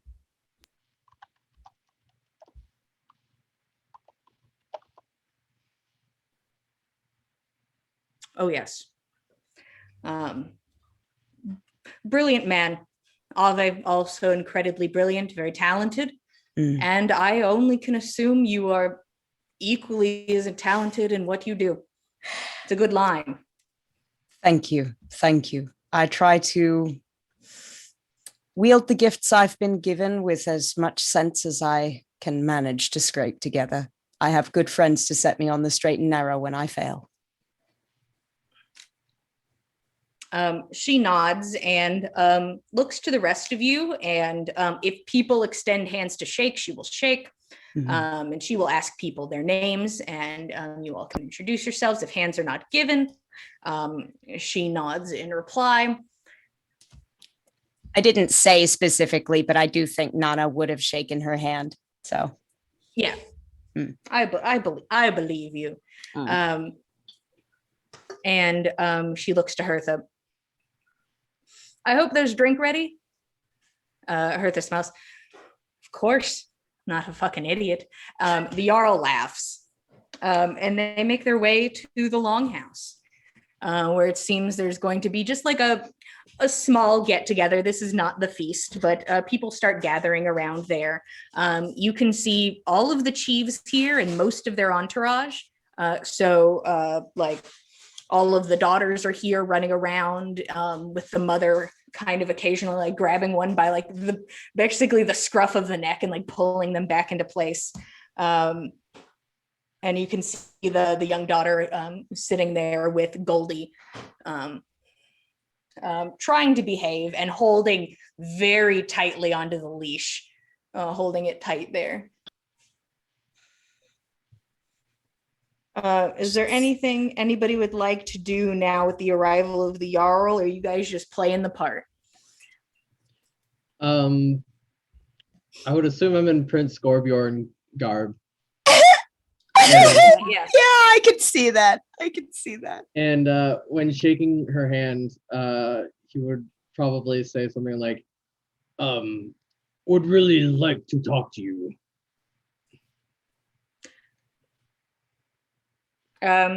She kind of quirks an eyebrow. All right.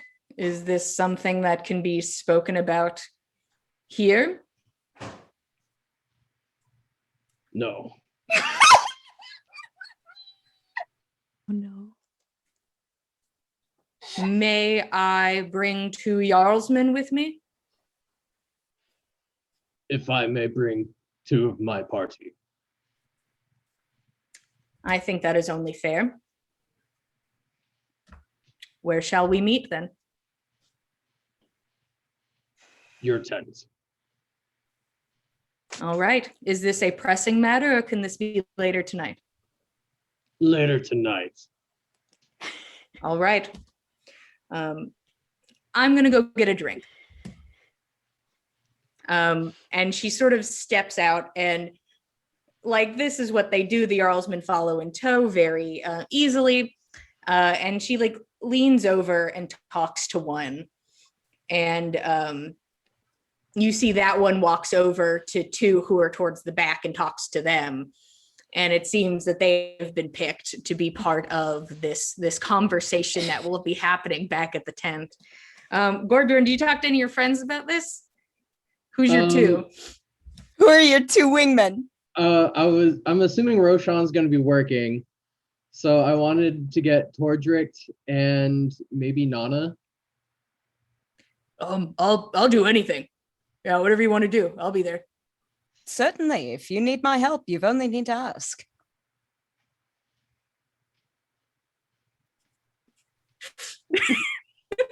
Well, I'm after. All right, I'll be there, but I'm gonna also get a drink. and Tordrek hoofs it towards the longhouse, where everybody is basically doing like a little meet and greet sort of thing where people are talking to each other and being like, oh, how are things over there? Good, that's nice. A lot of handshakes, a lot of claps on the back, a lot of drinks being passed around. And that's currently the situation. Anything before this meeting tonight at the tent? Instead of Tordrick, can Saga come? Because she's the person that introduces me all the time. That's true. Tordrick's like, oh, that's fine. And then he gets himself another drink and he's like, now I don't have to, limit. Take one for the road. And then drinks 2 drinks at the same time. Fenn's butt hurting drinking with Tordrick right now, so. Hey, listen, He I got got snubbed invited by and his uninvited, boyfriend. so really you're in a better position than me. Like he thought about it and then picked somebody else.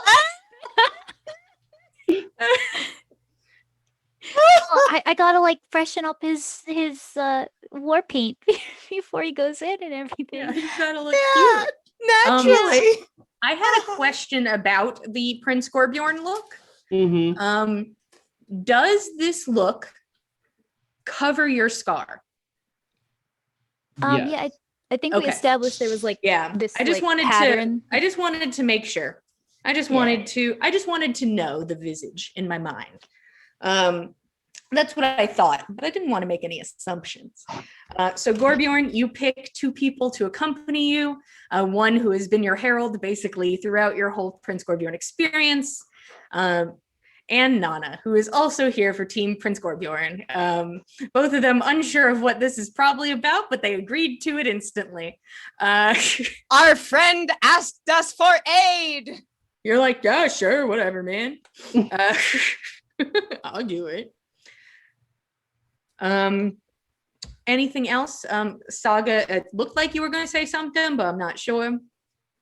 Yes. If I see the girls running around and with the sugar glider squirrel, Dices, I'd like to present the sweater. Wow. Hi. Yes. So I was thinking, since it's cold here, and it might be nicer. Since the collar is on its neck and everything, it's probably might hurt it. So then, if you have the sweater, you could wrap the harness around the sweater, and then it would be more comfortable. Wow. And she like picks the little sugar glider off her shoulder and looks at it. Goldleaf's daughter, you're gonna be so beautiful in your sweater. And she kind of assists, like you 2 help each other like get the little sweater onto this tiny sugar glider, who's first off very mad about it, but there's what can it do? And then it's just sitting there just in this little sweater looking so fucking cute. It didn't like the manhandling part, but after the sweater's on, it calms down a bit and it's like, okay, this is fine. I guess. In the meantime, while I'm putting the sweater on, I want to get a nice look at the little necklace that it had on. Yeah. You see that it's a like a braided ribbon so that it has a little bit more girth to it and just one ribbon. And that the charm is a little leaf that sort of like dangles down from a little circle. So it's a little golden leaf. Nothing more on it, just mostly the shape and like little naturey details, but it does not have its name fashioned upon it. It's just like, look at its cute little necklace. It's like it would be its name, but it's not. Thank you. Say thank you. And she like shakes the sugar glider to like nod like it's talking. Thank you. And then puts it back on her shoulder. Yeah, no problem. You said Goldleaf's daughter. I thought you were. Wait, you're not. That wasn't your name. What was your guys? You're the Schwarmer family. Who's Goldleaf's daughter? I mean, it's because she was in a tree, so she came out of a tree, and I didn't know her actual mom. And it was fall, Oh, and the leaves were pretty, so she was just Goldleaf's daughter. that was like way more than just because she's gold. You Yeah, are so creative. Wow. I know. she, Awesome. she like brushes her hair back. Yes. I just the little thing on its neck I just it was really pretty. It reminds me she's gonna pull out the nature coin she has. It reminds me of this coin that I found. A You know what? I was in a tree once. This time I didn't fall out. And when I was up there, there was a nature spirit that was like wind and, and twigs, and it spoke to me and it gave me this. And it reminds me of that necklace. Yeah. Wow. Maybe I was gonna say maybe it was given to her by a spirit, but it was given to her by my dad. So Oh, yeah. that yeah. messed up that theory. But yours is really cool. Well, maybe it's like the spirit gifted Goldie to you because you found her in a tree. I did. You're right. She sort of like shuffles back and forth. And the second youngest Devnet comes over and like bumps into her, and she's like, "We're gonna go steal an ale." And Dices is like, "Oh wow, I have to go do nothing bad." Okay. Just so you know, the Island Life place has these really, really good crunchy drinks. You just ask for the sweet tea and ask for it crunchy. It's way better than ale. Like I've tried it, so much better. Just so you know. Okay, and she turns and she's like, "Dagny, what about the crunchy drinks?" And like runs over to the third sister, and she's like, "Shush!" As they all try to like sneak over to get themselves like one ale that's been left on a table, so it's not even a full ale, but they're like, "That's the one we're going for. It's all we got."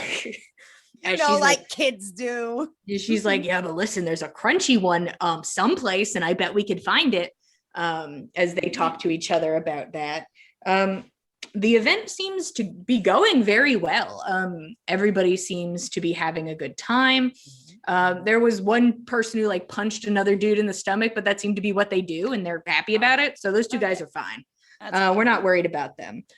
During this time, Freyroon also comes to meet the Jarl, gives a low bow and then shakes her hand, and they talk to each other. Yes, Nana. I don't necessarily think Nana is like right on the Jarl's ass Like, at any point during these proceedings, but she's kind of trying to stick close by, trying to kind of feel out the Jarl and how she feels about folks around town. Does she notice anything strange about how the Jarl receives Freyroon? Go ahead and roll insight. I will do my best. My best ain't too bad. Oh, insight, that's a 19. Okay. First off, the Jarl is very cordial with everyone. Tweaking it slightly for individual people who require a different sort of introduction, maybe a little less formal, as she was with Hertha. When talking to Freyroon, it's pretty formal.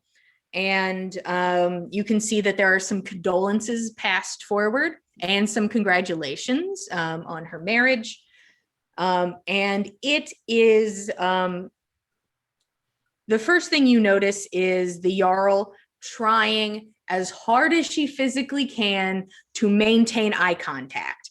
That seems to be the Jarl's full focus, is trying to not look at just this woman's exposed. The eyes are up here. He's like it's just, you can see the strain of like, they have to stay up here.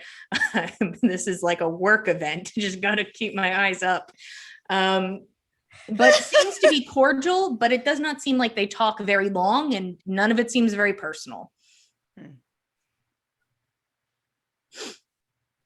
Interesting. Okay. That is the situation. Anything else before this tent event that I'm now very excited for? Because I just don't know what it is, and I'm very excited. I am just curious if Valder or any of the roadsmen are kind of like kicking around and if they're getting up to nonsense or if Valder's trying to keep them on, best behavior because Big Sis is in town and he's got to make a big announcement later. Valder seems to be kind of fucking around. And I will clarify, I said this kind of stupidly. It's going to be like the next night. So not like the night she arrives, but tomorrow. Yeah. That does make sense. Sure. But it's like, I'm sure he doesn't want his companions, like exploding a whole keg over the Jarl and several guests at the same time or something like that with a big announcement like he's got coming up the next day. Yeah, they seem to understand the decorum of the situation to an extent. Good. That's good. I will say you do see him sidle up next to Roshan. So I have been informed that I have to check with, I've already checked with my men. I have to now check with Nana's men.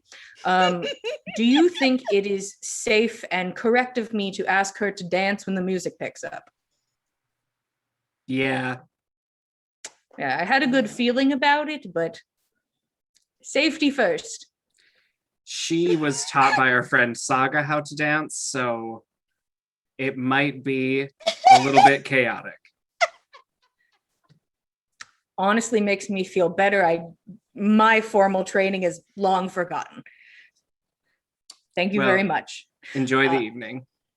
So at some point, Nana, you are asked to dance after he makes the rounds and makes sure it's safe. This is very much appreciated, and Nana will absolutely accept. All right. Everybody just has a good time.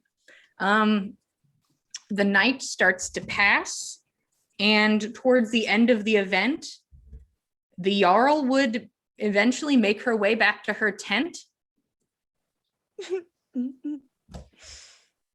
I suppose it's time for Prince Gorbjorn and his entourage to join her. It is me, Prince Gorbjorn. You guys are welcome to all go and deal with that if you would like to. By all means, yes. Is that Abby? Oh, I just touched up his makeup a little bit. Yeah. You're like, all right, we're good. Yeah. Nana kind of like helps to position his fancy vest. Yeah. You would see that like most of the Jarl's men are like at this tent. But when you arrive, like two of them sort of like step out of line and plan on accompanying you in when you're ready. All right. I was hoping Saga would give him a little intro coming in. Like clear your throat a little. You're like, Yeah.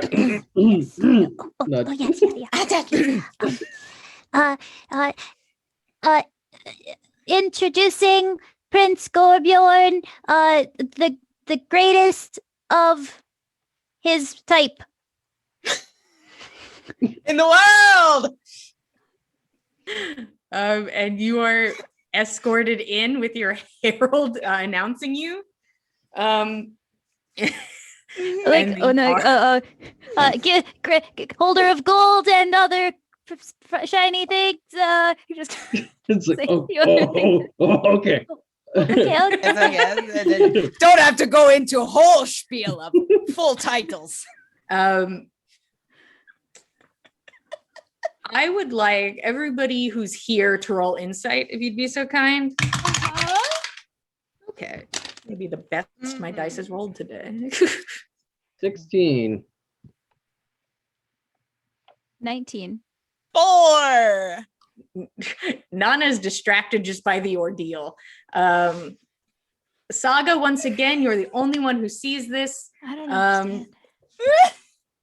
The Jarl seems to be very chill and relaxed. You also just think the Jarl's tipsy and just trying to be like, yeah, that's very nice. But you see she's a little bit tipsy. She watches the introduction and she nods. Prince Gorbjorn, I have never heard of you. But that does not mean much. His princedom is somewhat small at this point in time. I hear accustomed to give gifts. And I'm going to give her my rolled up map that I made with the locations of the valley and like the orc locations. Interesting. You hand this to her. Thank you. And she opens it. Thank you for your gift.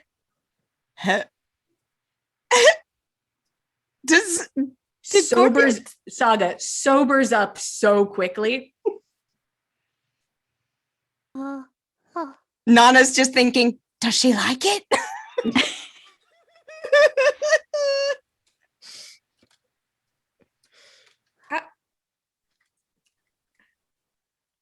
How have you come across this information, Prince Gorbjorn? As we fled my home, I grabbed some maps, some gold, and my friends. I see these friends were with you when you acquired this map. This is a making of mine, copy of map. She looks at the green crayon. Mm-hmm.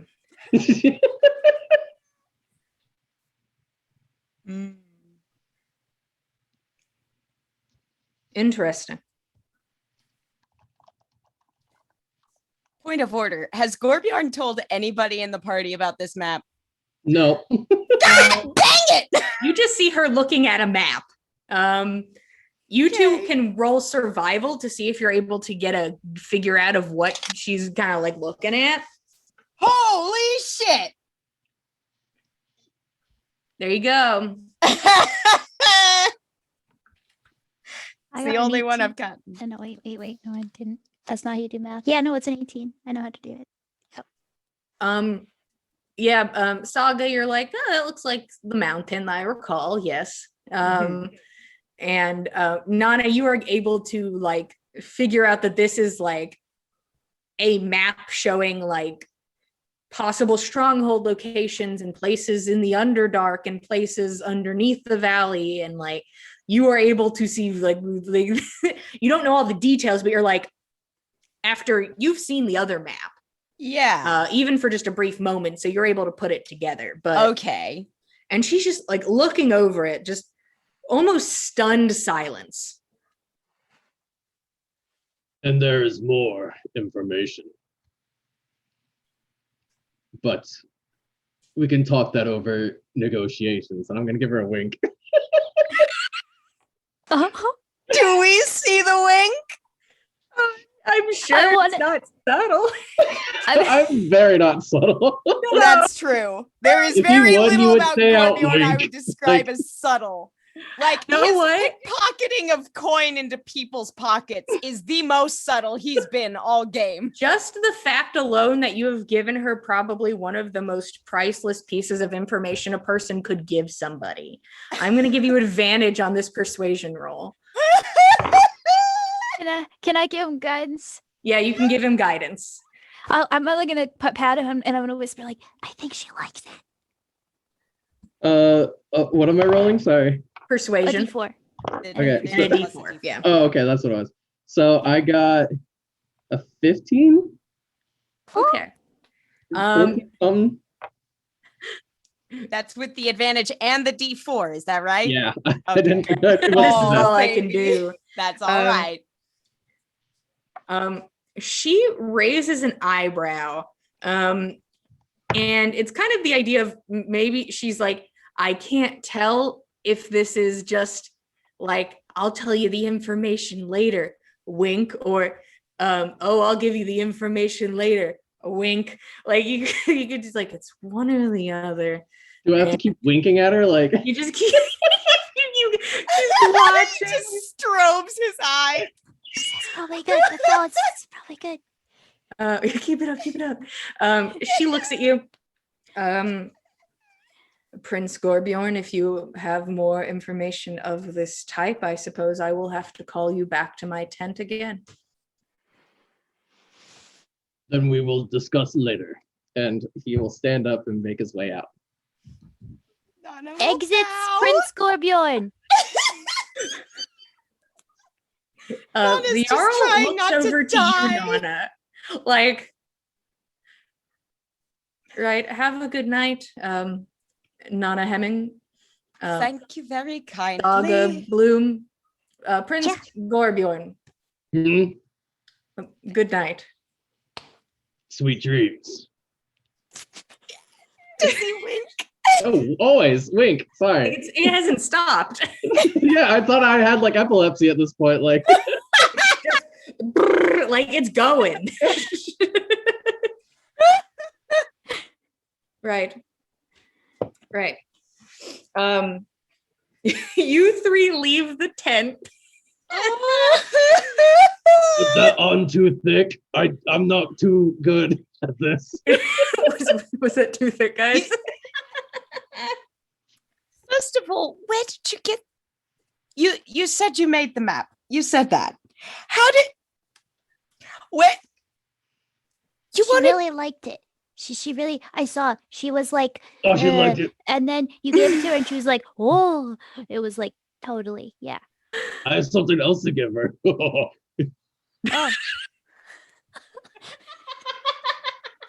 He just pulls out another map. Like it's maps.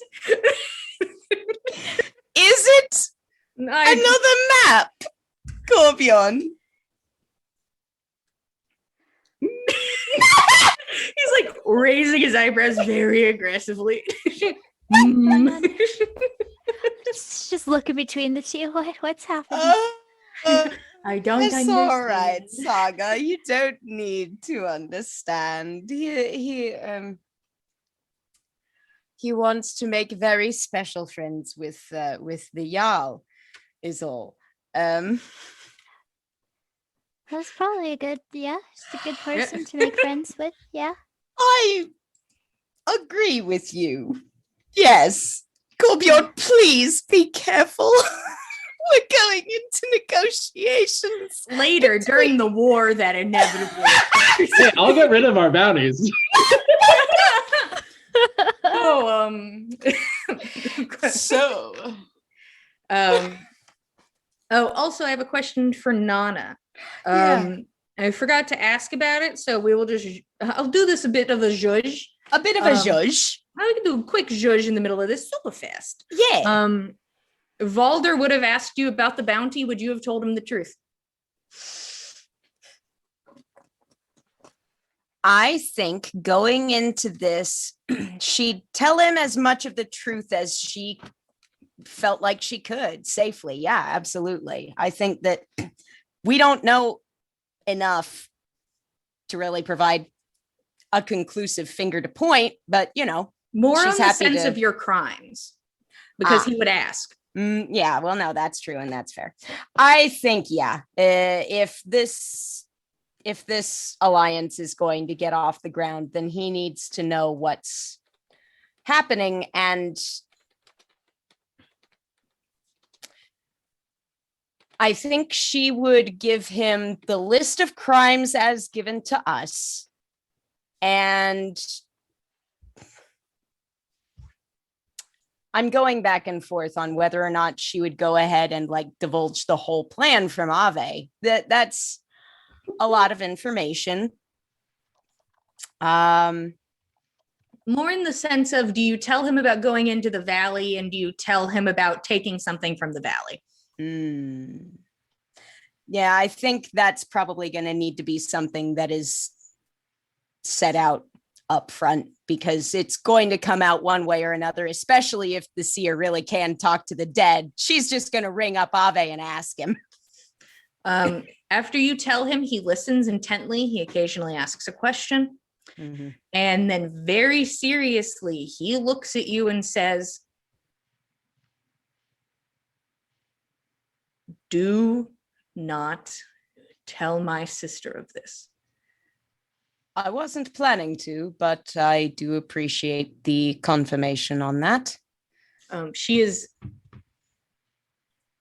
I am sure you could try to plead the good outcomes of it. Mm-hmm. She's gotten a bit strict on the topic. Hmm.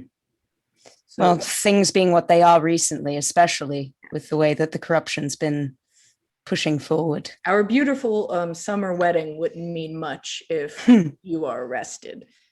Not a hell of a lot. I have to agree with you there. So I will keep that, Mum. Mm. He smiles. You guys leave the tent, and Gorbjorn's gonna try and woo the Jarl.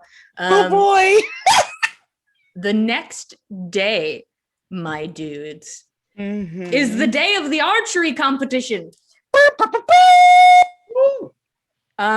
Everybody who would like to participate in the archery competition, raise your hand, please. I'm not bad with a longbow. Can I use something other than a bow? You have to use a bow. Oh. The slingshot? You cannot use a slingshot. This is an archery competition. Can I use a strength bow? So I can't shoot chaos bolts? You cannot. Aw. You all arrive at the archery range, and the Maybe rules there's, are like, stated.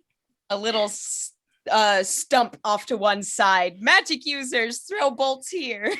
Yeah.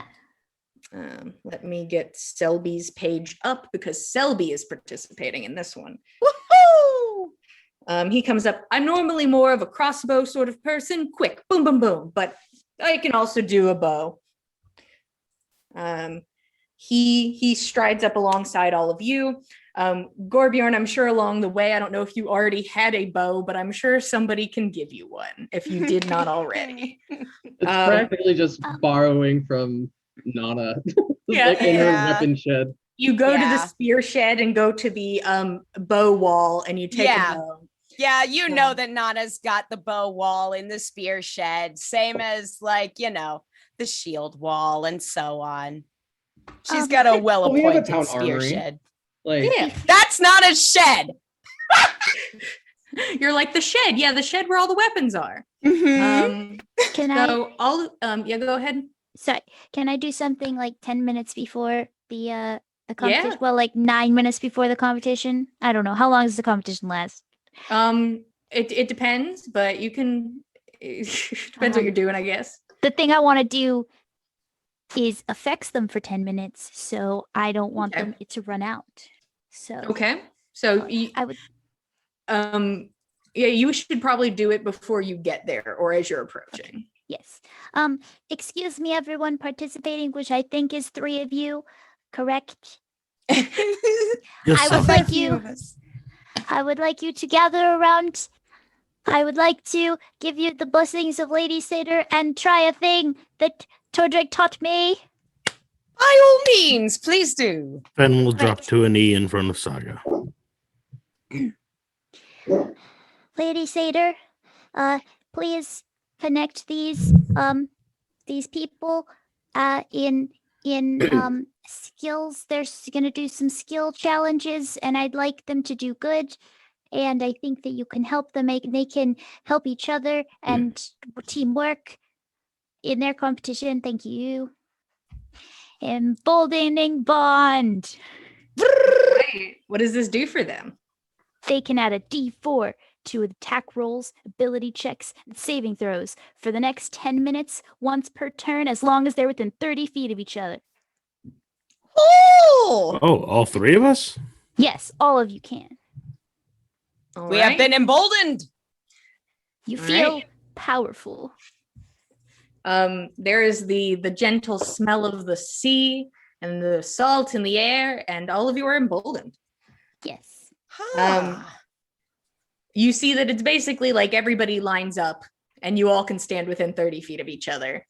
There's a little announcer man who comes up. Hello, everyone. I just wanted to give you the rules. He pulls out his piece of paper where he's written said rules. All right. Yes.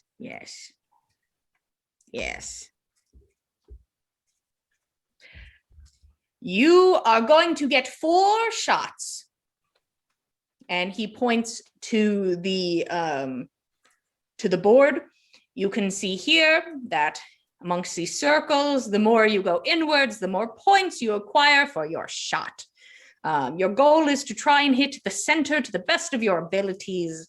I would like to preface this by saying you may use your own weapons for this. Only bows will be allowed, no crossbows. And I have to say this. You may use your own weapons. If they are magically inclined, do not use their magic for this. Just use them casually. Also, do not use any magic to influence your shots. All right. Now that that's settled, if I catch you, you won't be competing in this competition part. That's about it. But I'll say something about it. Everyone coughs. Do prayers of luck count? I don't know. You're like, Don't say anything. she's like, snark. I didn't say anything. Why are you talking? Everybody who is participating, I would love it if you guys would roll initiative. Oh, been so long since we rolled an initiative. Guys, initiative. Ooh, dirty 20 for me as well. Oh. Do we add the 13. bond to it? Huh? Yeah, ability check. So you could add the So bond. 23. 13. I'm not cheating with the emboldening bond. I'm just gonna say I'm not cheating. 22. But Not you'll help your friends It's a cheat at the familial drinking bond. competition. You feel like friends. There were no rules given in the drinking competition. Now this is against the I needed rules. rules. This guy told me. If you didn't do it the first time, we could have gotten away with it. Okay, you will be trying to avoid using the ability cast upon you. Okay, who got the highest? I know 2 of you got very high.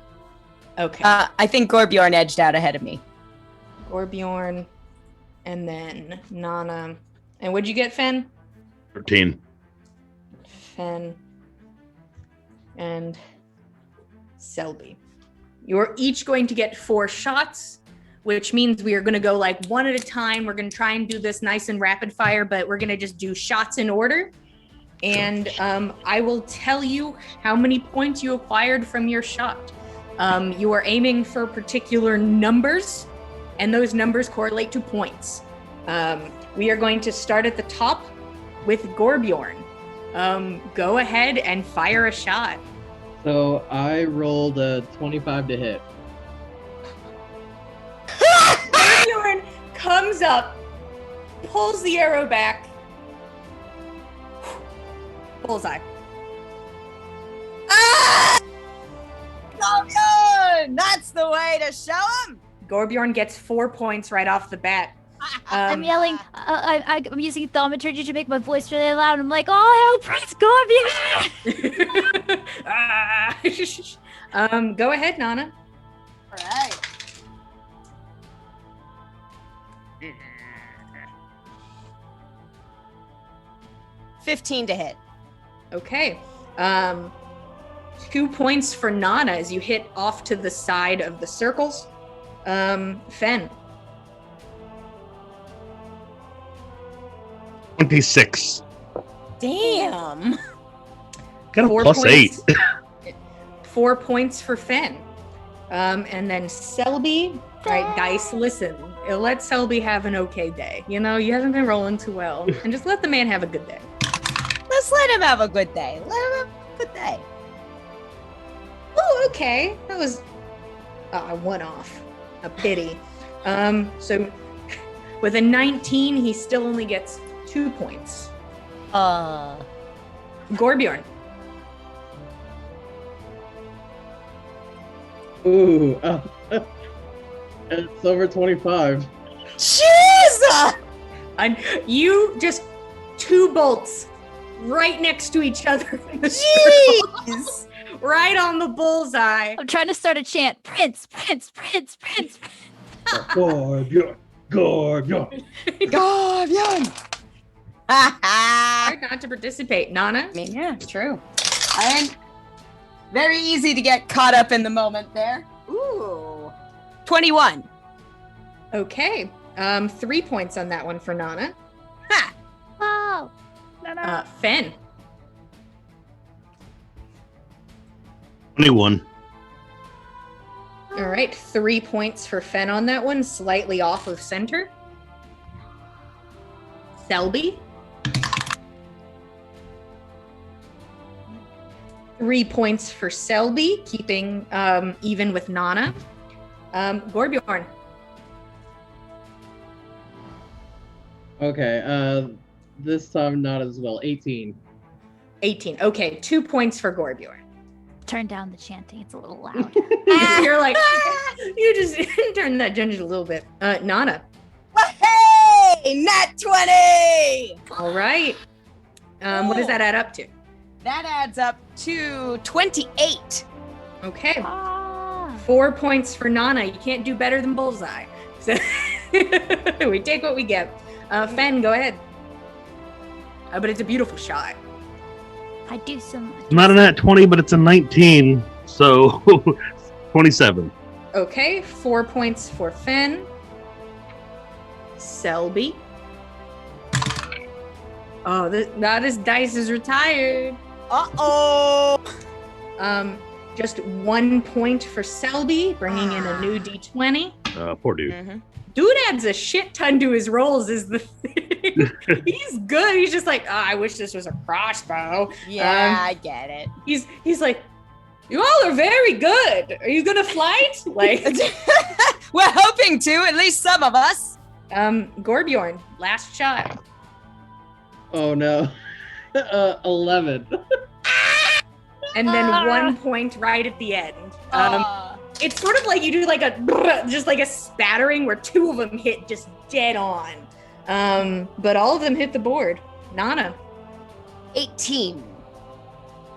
Another 2 points for Nana. I'll take it. Ben.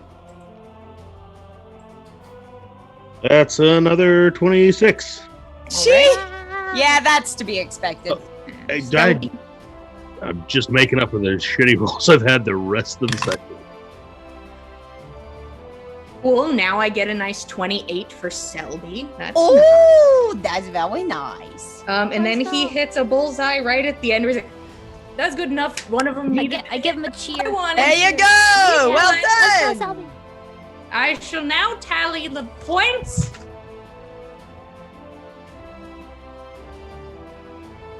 Talk amongst yourselves, peas and carrots. Peas and carrots, peas and carrots.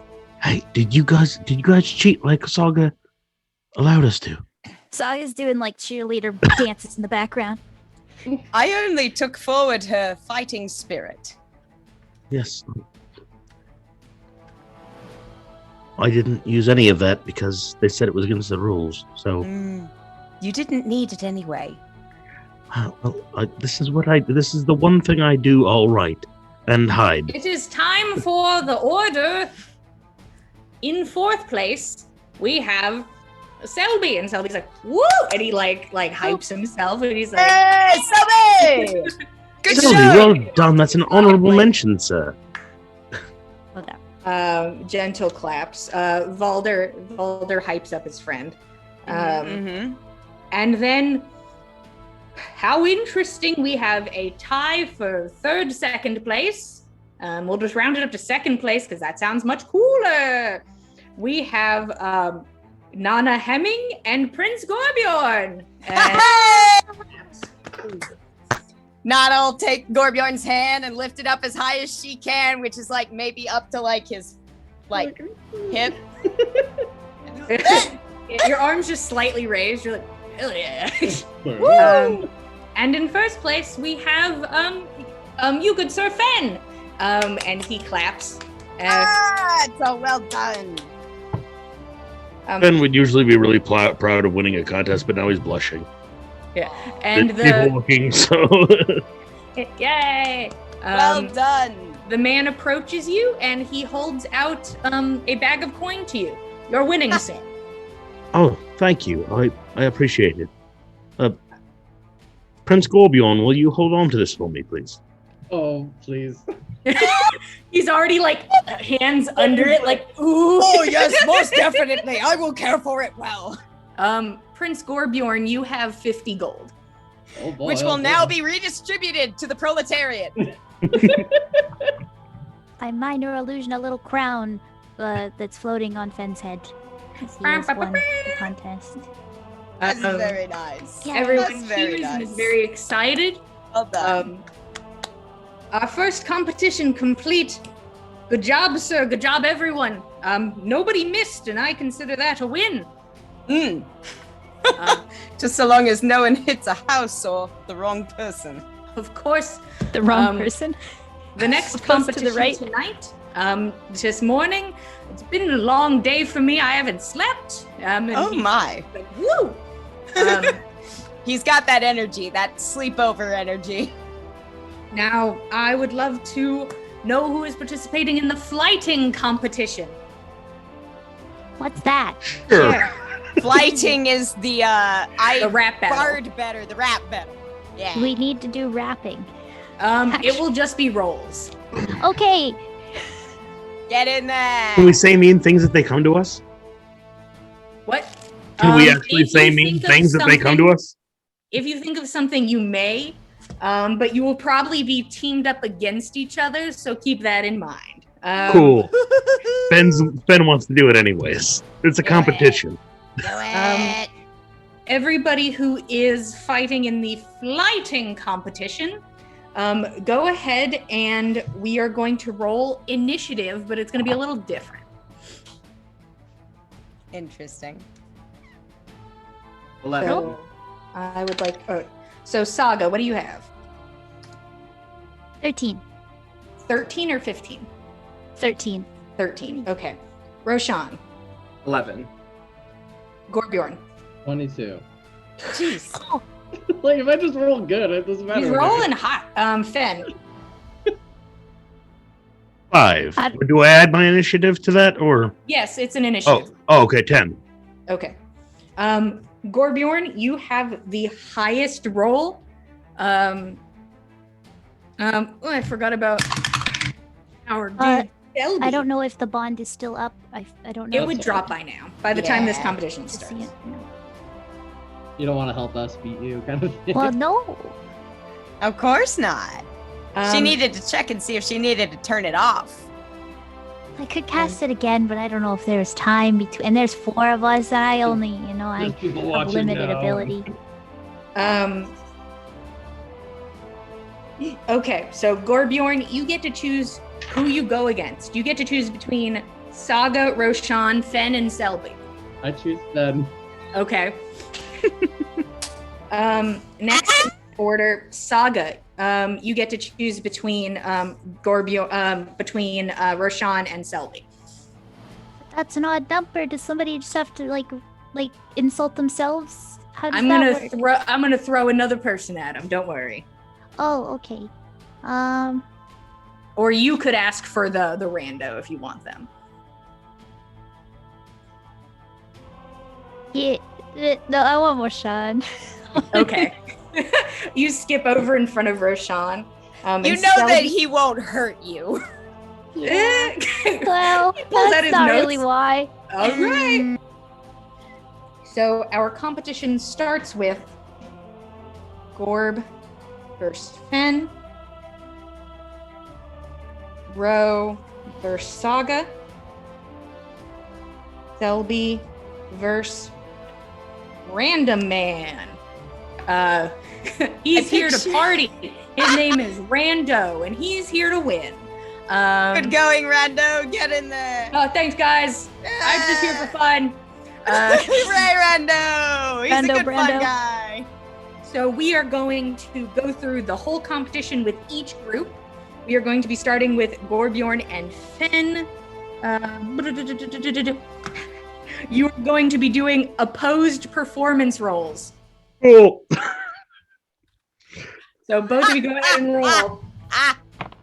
It's going to be first to win 3, basically. I got a I got a 9. What'd you get, Gorbjorn? 16. Okay. The first point is to Gorbjorn as he comes in hot. It is how mean do you think Gorbjorn is in a flight and competition? Just straight rude, but not like destroying his life. Yeah, Like- yeah. Yeah, it's like, Well, like- I'm gonna Like, you're coming for his weave, not for his life. Yeah, Yeah. exactly. Yeah. Okay, Gorbjorn. It's basically people watch and then cheer on the line that they like the best. And so far, Gorbjorn, you have the point. Next roll. 11. 11. Ooh. Oh, That would be I'll give this to the Peanut Gallery. I would just like to say, Gorbjorn, you have a scar face. Much like Tony Montana, we should have left you nose deep in snow. Sorry, I don't get the reference, but It's a Scarface Nana, you reference. can- Come on, I'm not that old. No, but like I was just thinking like character was like Scott what? Like Tony Montana. Have I met this person who's in the mountains? Like, is looking it at supposed your to name? rhyme? But here's my question to the Peanut Gallery. Does everybody on a tie, should everyone get a point or no Yes. point? Points. Everyone. All right. Everyone gets points. Gorbjorn Make has it. 2, Fen has 1.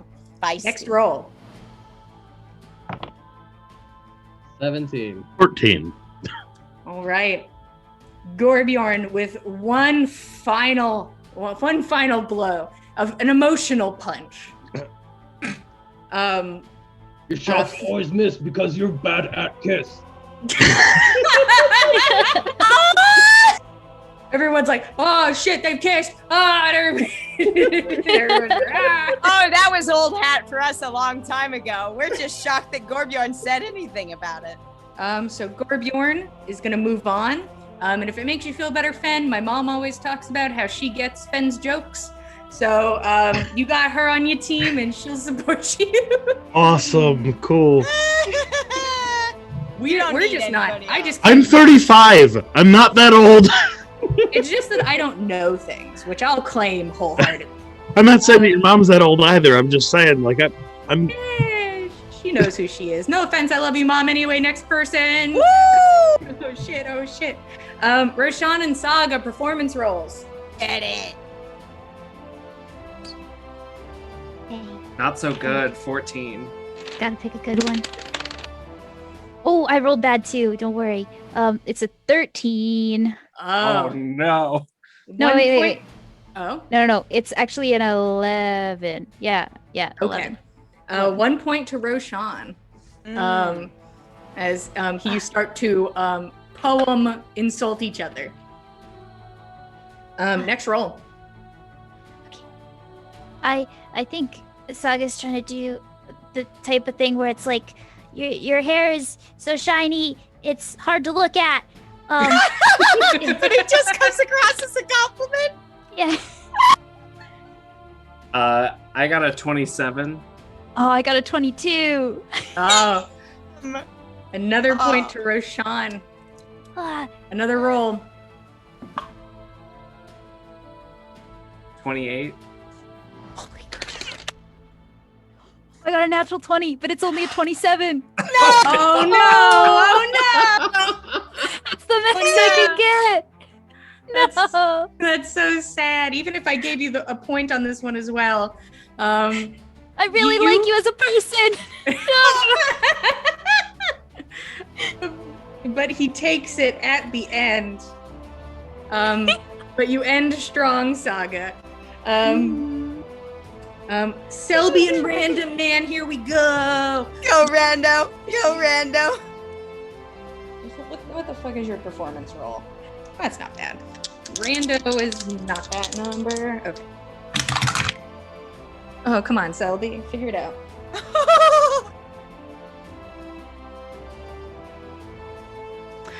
Goes to Rando on the first round. Oh! Oh, let's go. He's just like, I'm having an off day. Come on then, Selby! Get him! Okay, second round goes to Selby.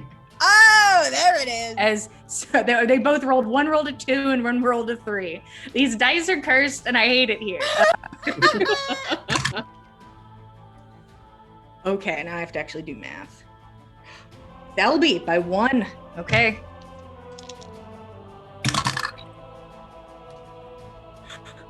Hey guys, we're gonna do that thing where I say welcome to my crib again because Oh, Going on a trip.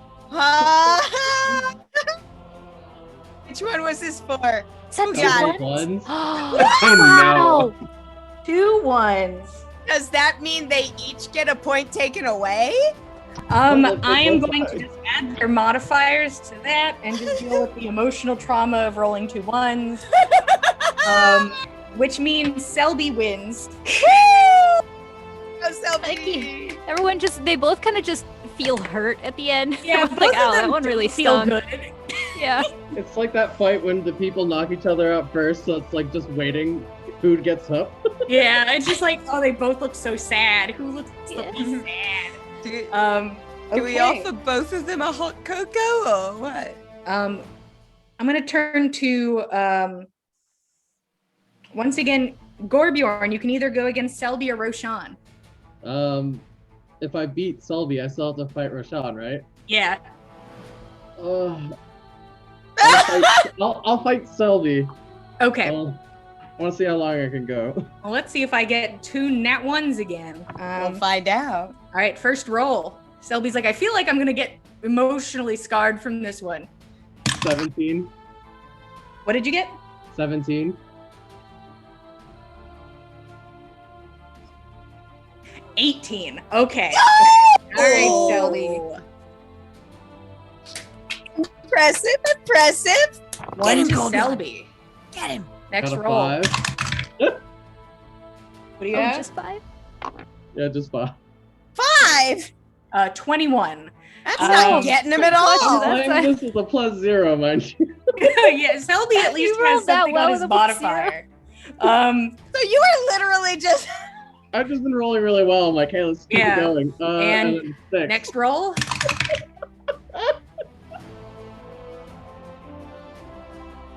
I got a 6. And Selby finishes it. Gorbjorn chokes. Gorbjorn has listed every rhyme that he knows currently. Which is all 10 of them. Oh. Roshan and Selby. Nana There's and so many Tordrig words kind of around like the map. welcome Gorbjorn back over to the peanut gallery. Oh, They I'm give him over a here, beer. Oh yeah, Saga gets juice. I'm gonna, Okay, yeah, I'm gonna I- eat some emotional support cotton candy. Like, Yeah. They have cotton candy? I feel a bit better that I at least made it to the final 2 on this one. Rough start. Here we are. That first guy was very mean. Get ready to feel worse. I'm still dealing with it. But here we go. All right. We got this. Go, All right, first roll. Yeah. 24. I need not add mine then. You take the first point, Roshan. All right. tell him he's stupid. Tell him you're Question. dumb. Where is Selby from? Selby, you don't know where Selby's from. They came from the capital. Oh, okay. Can you pick it up through like dialect or? You stare at him real hard. Where's he from? But he's from the west. Okay. Next roll. Only a 15 for me. 16. Oh, Selby takes the point. Come on, Ro! Next roll. Come on! 23. I need not add. This point goes to Roshan. Next roll. 22. Goes to Roshan in the end. Yeah. So he'd like to end it with, when you return home, they sing your praise. Their village idiot's been missing for days. Everyone laughs and starts clapping, and Selby opens his mouth to rebuttal. And then he like shrugs and puts his arms out and starts laughing too. And Roshan takes the win and is given a bag of 50 gold. Let's Wow. get these flighters a flight of beer, shall we? Everyone cheers, and drinks are handed out readily. The next competition that's going to happen, something nice and calm, especially for some of the drunk people who, if they're going to participate, will maybe get through half of it, maybe. The next thing is the race. Ooh. So I'd love to know who's participating in the run. You don't get to Zephyr Strike for this one, Fen. Each time there's a competition, the rules are given again. Yeah, okay. About no magic. Okay. What about Dread Ambusher? That gives me 10 feet of extra movement at the beginning of each turn. That's not that's an ability, not a spell. Combat, technically, so. Okay. So it's going to be a bit different. And Dylan is participating in this one. Ooh. So what I we're know going to be Fuente doing win. is athletics or acrobatics checks. Everybody roll initiative, please, just so I have a good order. I'm gonna try speed skipping. Speed skipping is allowed. Okay. 24. So 20 and higher. Anybody higher than 24? Okay. 10. Anybody higher than 20? 15 and up. 18. Okay. 10 and up. 12. Okay. Nana, what do you have? 5. Oh, Okay, so Dylan. And then Nana. Yeah. Mm. This will not affect the run itself. This is just so we have an order. Cool. okay. Everyone lines up, and it's like a shit ton of people, but a lot of people are just doing it to run around and be dumb. Yeah. But you see some people are like, I'm here to seriously run. I've been stretching, you know? Losers. Those types of people. I imagine Gorbjorn's like coughing their stretches, like, oh. Yeah, me too. And let's go ahead and jump straight into it. Fen, athletics or acrobatics? Oh, you'll take acrobatics? I will give you acrobatics. Yeah, athletics or acrobatics? Yeah, I'll give you acrobatics. It's a 14. 14. Gorbjorn, Athletics is a 19. 19. Saga, 19. 19. Saga is keeping speed with Gorbjorn.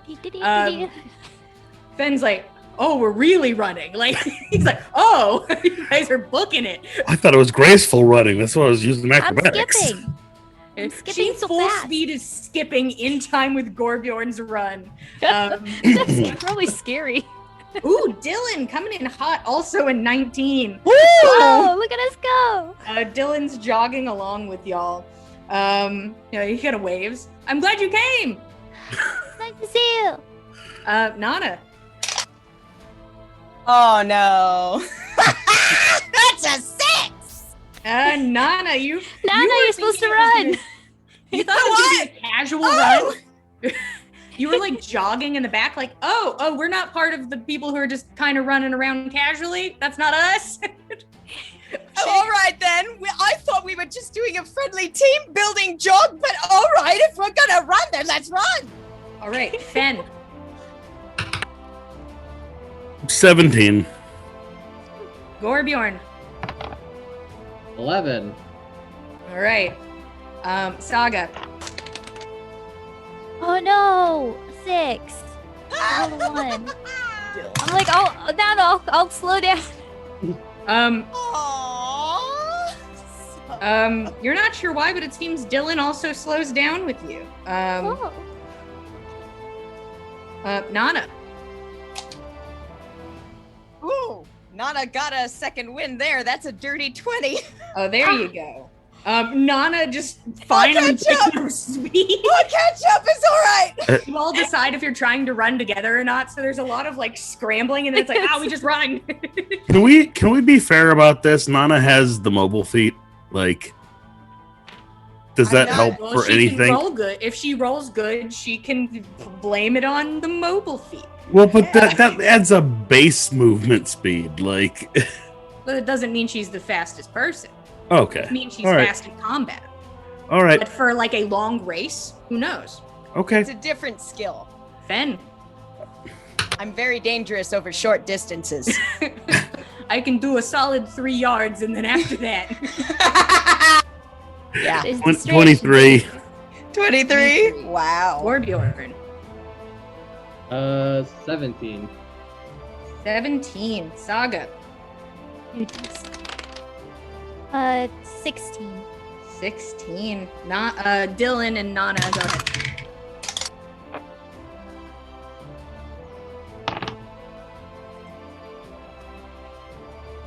I also got a 16. Okay. Oh, now we're jogging together. Hoo-hoo! We evened out. The fourth roll, Fen. Dirty 20. Hoo-hoo! Gorbjorn. 22. Ooh. Saga. 20. Dirty 20. Okay. Anna. 19. Okay. Yeah, let's go. Yeah. And last round, I will ask you to roll Fen. And 1. 21. Okay. Gorbjorn. I got a natural 20, so 26. Yeah, that's He's got that Gorbjorn. last wind. Yeah. Saga. What? I got a natural 1 again. Oh no. It's a 6. All right. I trip and then I get up and I'm like, ouch. And I keep going. I just rolled a natural 1. Oh no, we trip over each other.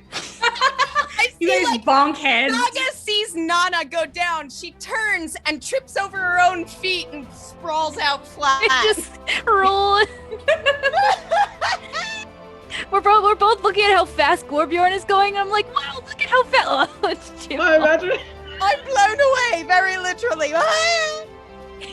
my dust gets in your eyes. You're like, oh. Yeah. Gorbjorn and Fen pull away during the run. During this time, Saga and Nana get a bit tangled in each other.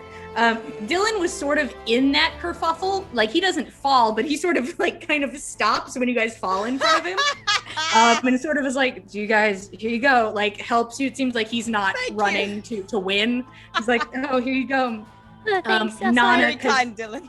Nana, because you're on top, he helps you up so you can get going first. Thank you. Here we go. Nana will help Dylan to get Saga up and we'll jog on. All right. Doing the math. Nana, you pull a bit ahead of Dylan and Saga as you all try to pick up speed again. Dylan is basically even with Saga, so says the dice.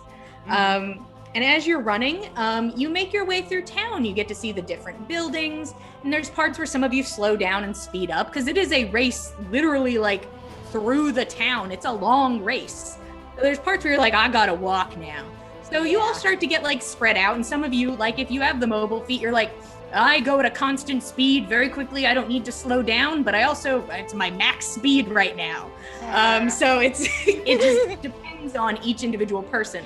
So like Nana, constant, some people slow, and then bolts of speed. So all of you start making your way. Nana just power walks. So at the front, we have Fen and Gorbjorn, both like, oh, we got this. We're going. We're so fast. And then behind is Nana, and then behind them is Dylan and Saga. And as you make your way by, you see the square, and there's people who are there like cheering for you as you guys come by. Some people try to like hand like ales, but like the serious people don't want them because they'll just throw up. Dylan runs alongside you, Saga, and you guys end up like, it's basically kind of like a squiggly thin egg shape is what you're going for at the moment. As you make your way from one spot in town towards the entrance of town, and then you circle around and come back, but it like kind of goes like around some buildings and stuff, so it's a little squiggly. Okay. Give people time to catch up on the corners. Right. So it's basically just like, here's Golunder. Isn't it cute? Is the vibe. And It's a cute town. You make your way to like, basically the guards tower is kind of the place where it circles. So it's, you take like, you're like, ah, yes, and then there's the road. So first, Fen and Gorbjorn, whoosh, around the tower. Then a couple minutes later, Nana, whoosh, around the tower. Saga, followed by Dylan, who is slightly slower than you, but he's doing his best to keep up. He's like, this is a longer race than I expected. And as you turn the corner, Saga, you feel like, you're like, did I pull a muscle? You feel a sharp pain in your neck. Oh, And you reach up as you're running and you touch it, and you feel something like a little spike, and your knees give out from under you. oh, good. I wasn't paying attention, I guess. You're like, that's weird. And you try to say something about it, and you physically can't. You can't get your mouth to open. Was Like, Dylan yeah. behind her? No, you're ahead of her. I'd like you. No, Dylan. He's... Yeah, Dylan is. But Saga, roll me a Constitution saving throw, please. Okay. Come on, honey. Oh, that was not bad. Constitution. 22. You can feel your throat starting to close as you try to breathe through it. And the world is a bit fuzzy around you. You're able to maintain consciousness, but you cannot move. You cannot speak. And you can see somebody over you. And you hear Dylan's voice, very distant. Are you all right? Are you exhausted? I can get you back to town if you need me to. And I just you cannot get your jaw to move. And you can just hear Dylan above you. I can't move my hands. Your whole body is just Whole fully body. given out. And you feel Dylan's arms reach under you and pick you up. I'd like another Constitution saving throw. Okay.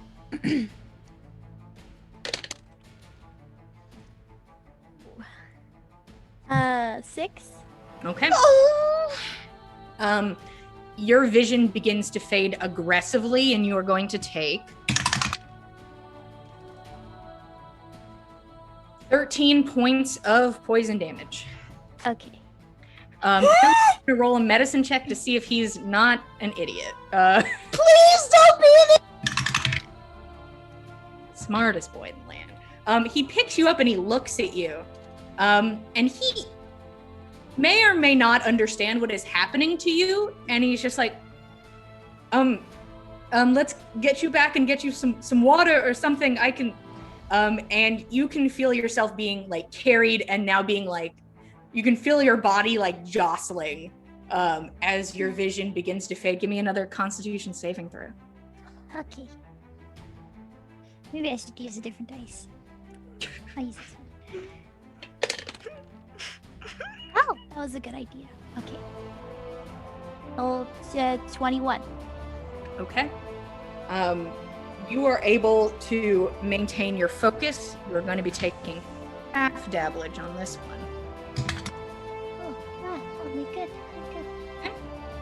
You're going to take 4 points of poison damage Okay. Oh boy. as you are jostled along. Give me another one. Constitution Okay. saving throw, please. Come on. Wow. 7.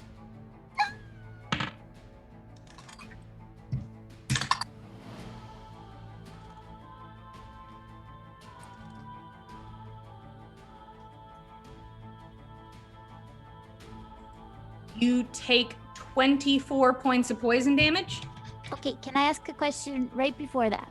Yes. You said that I can't breathe. Does that mean I can't make any noises at all? You could probably make little noises. You could probably Okay. do some little noises. So with my thaumaturgy, could I make those little noises big noises since it's a vocal? Sure. Okay, then I'm going to just say, I'm gonna try to say, hopefully I can say this before that damage hits because it's taken me out. Okay. Just want to say, poison, dart, neck. And darkness fully consumes you as you hear Dylan's voice, "Hold on!" And your vision fully goes dark. And boys, you better believe that's where we're leaving it off. Hold on, who's in a position to hear this? Who won the race? Guess you'll have to wait till next week. Actually, you know what? I could tell you who wins this race. You give me a minute. Peas and carrots about Saga's imminent death.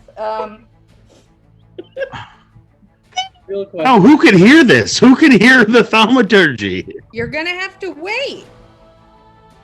Nobody can do anything right now. Anywho, besides Dylan, who just has a body. Poor Dylan. Dylan's like, y'all I feel like I made such a bad here. impression on this guy. Why can't You're like, I just got let me here. be right there? Poison darted. I can't. He shouldn't be making impressions of you based on poison dartings that Like, you receive sorry. from other parties. Sorry, I can't be your friend. You were poison darted recently. No. The best friend criterion has not been met. Yeah, but you two are running at it. You two, Saga and Dylan now running the opposite direction.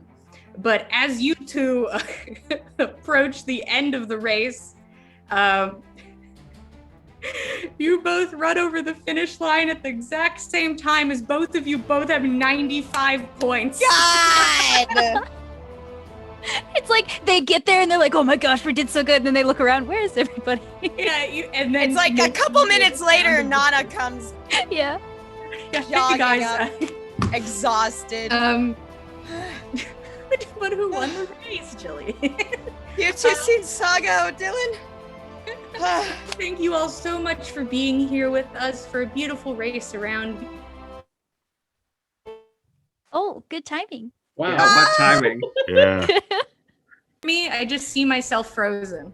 Yeah, You're you back, were frozen. Now you're back. Music's gone. We can Hey, hear I'm you though. back. Now the music's back. Thank you all for being here. We truly appreciate it. We love getting to tell you guys a story. Here at the Dice Cult, we have a bunch of different shows. Usually on Tuesdays, we have Legends of Theia, hosted by Frank, who's not with us today, but maybe you have him tomorrow. Who knows? I hope Stick so. around, and you can follow us at the Dice Cult on Twitter to know what's up and what our shows are doing. Keep up with us, you know. But if you're interested in Legends of Theia, they go live on Tuesdays at 9:30 p.m. Eastern Standard Time. If you're looking for a more drink-worthy D&D game, drink on the 20s, drink on the ones, live your best life. Also, if you're interested in something a little bit different, on Saturdays we have Vampire the Masquerade in the last remaining light at 8 p.m. Eastern Standard Time. No, 9. Ooh, these numbers. The tricksy numbers. At 9 p.m. Eastern Standard Time. If you're looking for something a little different, you're like, I had my D&D fix during the week, but what will I do during the weekend? Vampire Masquerade. It's a palate cleanser.